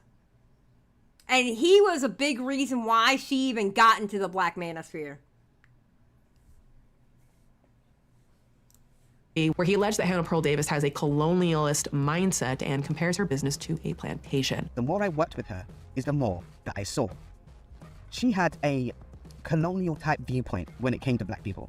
I had to school her a few times on what it was like to be black and the black experience, and also what slavery and colonization was actually like. Do you think that historical catastrophes must be compensated for? No. No. That's stupid. So then, I'm not agreeing or disagreeing. Yeah. So then, how come there were groups of people that got compensation then? What? Well, I'm talking about, like, when I think about group, I think about reparations. So I mean, maybe if the people were still alive today, like, I don't know, maybe, but... There's a book, right, called How Europe Underdeveloped Africa. And when you read that book, you realize that the whole Industrial Revolution and stuff like that was started because of the colonization. And you just think, well, if you didn't do that, then you wouldn't be as successful. Pearl has Africans that work for her. Now, Nigeria has many issues. Now, the disparity in Nigeria has rich and poor people living just on the breadline. And Pearl has these types of people working for her. They edit her videos. They make her thumbnails. So, look what I have here. This is evidence to show how hard my Americans work. No, hold on. You forgot, yeah? This is how hard my white Americans work. Oh, yeah, sorry. They're very hard workers. So, Pearl has taken people... Oh, God. Oh, God. No, they're not doing this video. On from Africa, which on the surface looks like a good thing. And I guess it is. Africans are being fed, they're taking money from her. However, with a colonial mindset, this can be quite dangerous. And what happened during that interview with Nick Fuentes was that she used an age-old tactic that colonizers use, which was the divide and rule tactic. She pitted African Americans versus Africans when she spoke about how hard Africans work compared to how hard African Americans work. And she Oh, God, Pearl. This is when he destroyed her. He destroyed her. Oh, my God. Oh. Oh, Pearl. God, it was so fun watching this. When this shit was going down, it was so... This shit went down... Was it last year? Or was it the end of 2022? I want to say it was like early last year. It was early last year, right, Grey Pill? I know you know. It was fun watching it, though. Also use the term my around Africans. April. Okay. Now, Hannah has claimed to various sources that she considers Sarah's statements defamatory and is considering taking legal actions, telling Insider that Sarah, quote, has had an agenda against me for months. Everything about these allegations are quite illuminating for a number of reasons that circle back to what I was talking about in considering intersectionality from a different vantage point. Because what Sarah is describing is a big controversy within the creator space right now regarding unconventional working relationships. Sarah alleges that he used to work on a pay per appearance basis for Hannah before she tried to change his deal to a 10 a.m. to 5 p.m. workday for 30% of the video's ad revenue, but he turned it down for being both too little and potentially too chaotic. Now, this... Look, I'm not going to be putting content on my channel. The channel I own, I am not going to be putting content on my channel for someone else to get 70% of it. You can kiss my ass. I am not doing it. I do not think so. Y'all crazy. Y'all crazy. Ain't no damn way. This kind of deal could be a decent deal or a potentially catastrophic deal, especially depending on what his per appearance fee was before. For a larger channel, 30% of the ad revenue could be quite lucrative, maybe, but for a channel like Hannah's, whose traffic only ever seems to spike when she hits the jackpot, with a topic, or, when she platforms Romanian Emery Tate, this is, as Sarah says, pittance. And what's made worse is that, according to Sarah, many of her workers who Sarah alleges are Nigerian immigrants are allegedly paid much, much less than minimum wage, no salary, in a move that Sarah compares to plantation-style wage salary. Listen, I'm not forming an opinion here one way or another because there's not enough, at least public information. He was talking about Auntie and the one dude here. Hold on. To plantations, allegedly paid much, much less. Many of her workers who saw. All right, this guy here. So what Sarah was talking about in his video, this guy here, and there's another creator, Auntie something. I don't remember what her other part of her name is. They would work for Pearl, and Pearl would edit their videos, and they would use Pearl's studio, and she would have somebody do their thumbnails, and they were supposedly getting like 15% of the revenue from their channel. Yeah, King Richie's on the right. Yeah, this guy here. Yep, Auntie Jenny. There you go. Auntie Jenny and King Richie's is supposedly was getting only 15% of the revenue that came from their channel because they used her studio. She had somebody do the editing and she did the thumbnails. 15%. Kiss my ass. Oh, Auntie Jenny. Ugh. Yeah, I know. Sarah alleges are Nigerian immigrants are allegedly paid much, much less than minimum wage. No. Although I will say that Auntie Jenny was funny when she was saying that Nick Fuentes wasn't white. She was like, look, you got a little bit of Mexican in you, you ain't white. And honestly, that's how a lot of people look at it. A lot of people look at Nick Fuentes and says he's not white. Listen, I think he has like a quarter Mexican. Or maybe even an eighth Mexican. That's enough. You ain't white. That's what Auntie said. salary in a move that Sarah compares to plantation-style wage salary. Listen, I'm not forming an opinion here one way or another because there's not enough, at least public information on some of these claims. At the moment, there's no word on whether either of these lawsuits have progressed since their initial filings, although Pearl has said there's a legal thing underway. But the truth is there's evidence supporting the claims that Hannah Pearl Davis manipulated a woman into being humiliated on her podcast. Ironically, in the same way that Pearl went after peers and said that they manipulated her, there's a woman who said that Pearl did that to her. But Pearl is a walking contradiction. Pearl is just a walking contradiction, honestly. Also evidence to suggest that her business practices have been focused on exploiting Black people, particularly African immigrants. She literally referred to them as my Africans in a clip. There is a very real chance that it won't be the weird red pill content that becomes her biggest problem. It might be Black folks. So, in a twist of fate that has the Pearlosphere quaking with a bittersweet taste of justice, the Just Pearly Things channel was fully and completely demonetized. Now look, an idiot. Let's fight and... Oh, darn. Darn. She lost monetization.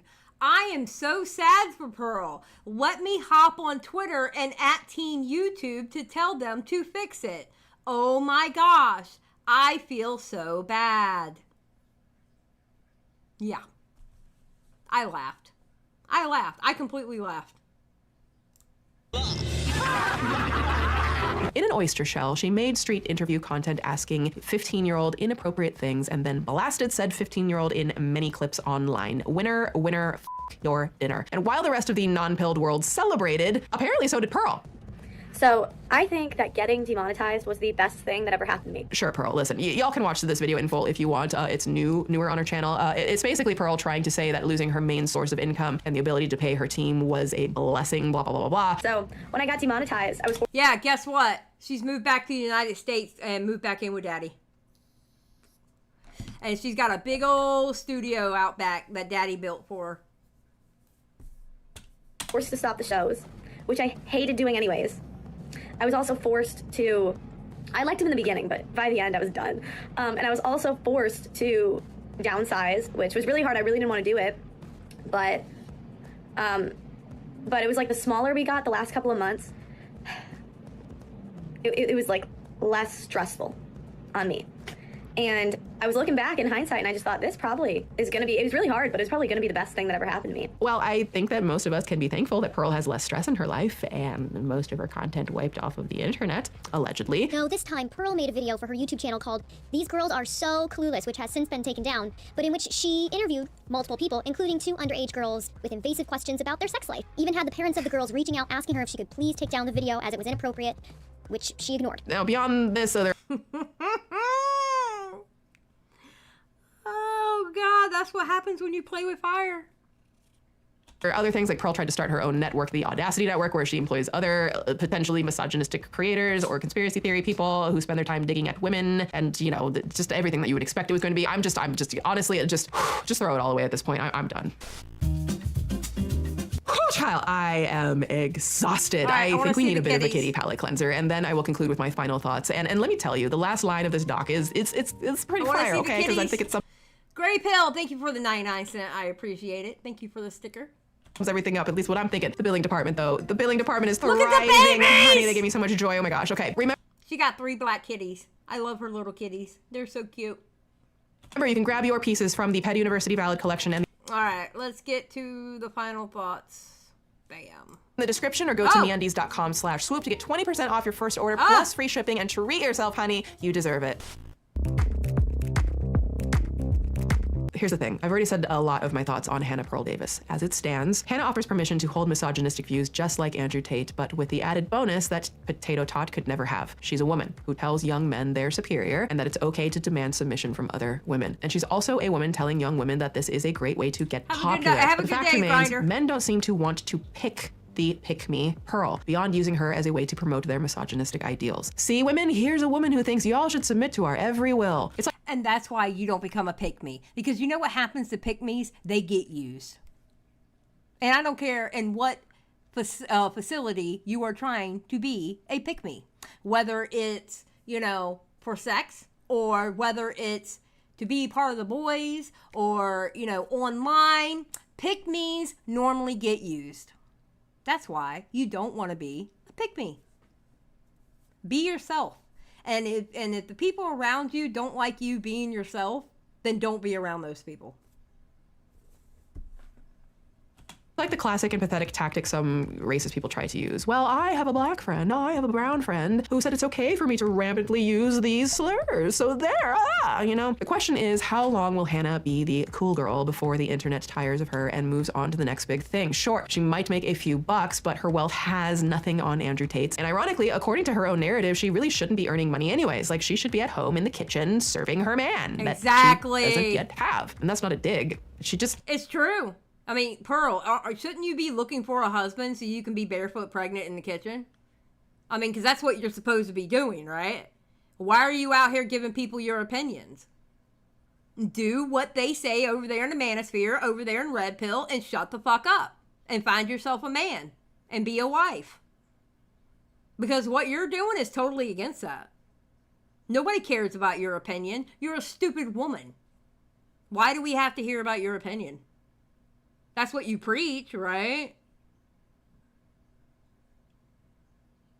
Those are the presented facts that she's shown. Building your career on a platform of internalized misogyny is like sacrificing your girlfriends to be popular with the football team at school. They might find you interesting and fun for a while. Usually it's more so just amusing, but eventually they're going to tire of you and move on, dare I say it, to a woman who actually feeds their minds, not so much their bellies. Yeah, times have changed. Because just like women have evolved past the archaic idea of outdated gender roles, so have a lot of men. True. Good men. The kind of men who respect their women's independence, which leads to longer... I know men that are successful, and you know what? They want a successful wife. Because in their mind, if the wife is successful and he's successful, that means, I don't know, more lavish vacations, better living conditions, a nice house, the exact house that they want with the picket fence and the kids, and they want their wife to be successful in whatever field that they're in, I know a house husband that his wife is a nurse, and compared to what he did as a job and what she does, it made more sense because of how much it costs for babysitters for kids or childcare. Because of how much childcare costs, he stays at home and he takes care of the house. He has dinner ready when she comes home, and he takes care of the kid because it makes more economical sense. Because the childcare costs more than what he made as a paycheck.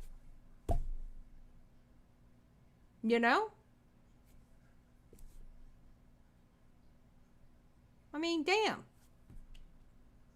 Healthier, divorce-free relationships. And at the end of the day, Hannah Pearl comes across as a woman who desperately wants to be wanted by society and by a man. And in this attempt to be wanted, she pleads to the very community of men who will never want a woman like her. Let's be real. She's a free-thinking, vocal, independent woman with a job she created, who is not afraid to speak her mind. I don't agree with essentially anything Pearl has to say, but isn't it ironic that she's become the very thing that she seems to hate so much? But as I always say, when all else fails, stay ready, stay petty, class dismissed.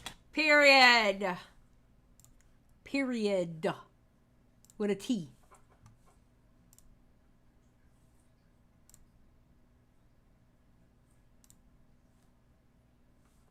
With a T.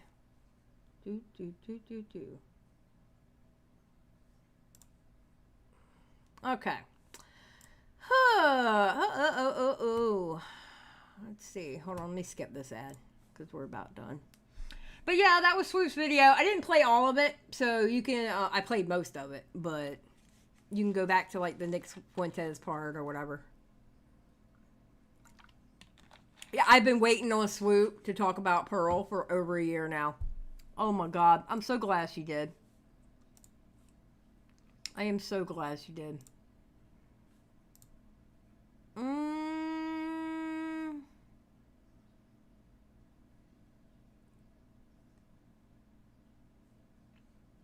Okay. Janelle for 5. Thank you for the Petty University field trip, Miss Xylie. You're welcome. All right, you got Tommy C playing DayZ, or you have Stardust going over drama. Do you want to go to either one of those two? Pearl needs to pay us Pay all of us with therapy. Yeah, true, Nightmare. I agree with you. Yeah, I agree, Opblock. Or Falgy. I agree, Falgy. She puts out killer content. I love her content. Yeah, I was like, neither, I'm out. Okay, I'll just end it then. I'll just end it. All right. Well, guys, I'm going to get out of here. Y'all have a great day. I might, it depends on how much I get done when I get off, of here. I might go live later tonight doing a react to Bestie's live stream on Demon Mama. Gray Pill, thank you for the sticker. I appreciate it. But I don't know. I might be doing a game and react. I have no idea yet. We'll find out. I don't know. Depends on what I get done. So I'm getting out of here. Y'all have a great day, night, evening, wherever you are. Thank you for the donations. Thank you for the memberships. Thank you for everybody who chatted in the chat. And thank you, as always, to my lurkers, because my lurkers are special and I don't care what anybody else has to say. Peace out.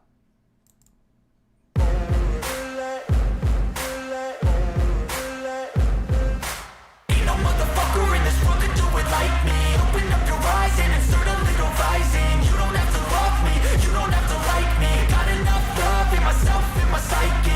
You should have the same in your brain nightly. If you wanna taste, bitch, you can fucking try me. If you wanna hate, bitch, you know where to find me. And if you go and hate this, you can fucking bite me. I'll be cruising in my lane fast, call it high speed. I've been working hard, yeah, I've been working nightly. If you think you'll win, ha, not fucking likely. I be taking shots, yeah, cold-blooded, icy. Watching numbers grow is what I call sightseeing. In the front row, run it up when they hype me. The following grows, they know how to ignite me. Call me CEO, I've been running shit right, see. And I ain't playing games, I create my own lane, making pleasure out of pain, turning losses into gains. I'm the boss, I'm making change. I've been rocking this exchange, popping off and risking things. Gonna make a fucking name. I just wanna be famous, but I don't want that cheap fame. No, I'm not that vain. I just wanna be greatness. I just wanna be greatness. I just wanna be greatness. I just wanna be greatness. Ain't no motherfucker in this world could do it like me. Open up your eyes and insert a little rising. You don't have to love me, you don't have to like me. Got enough love in myself, in my psyche. You should have the same in your brain nightly. If you wanna taste, bitch, you can fucking try me. If you wanna hate, bitch, you know where to find me. And if you go and hate this, you can fucking bite me. Okay, I'm going off every chance I get.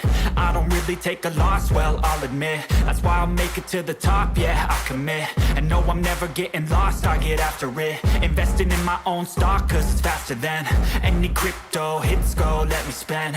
Everything that you see is something I invent, and it's only a percent. I'm gonna take shots, if I miss all, forget it. I'll take a fat loss just to learn all that's in it. I'm taking snapshots, learning how to fall and get it. I'm getting back up, always stand tall, don't sweat it. I never back up, I don't miss a thing or regret it. I'm always learning, you could call me academic. I'm always working, never been apathetic. Bad energy is like a poison, needs some antiseptic. Ain't no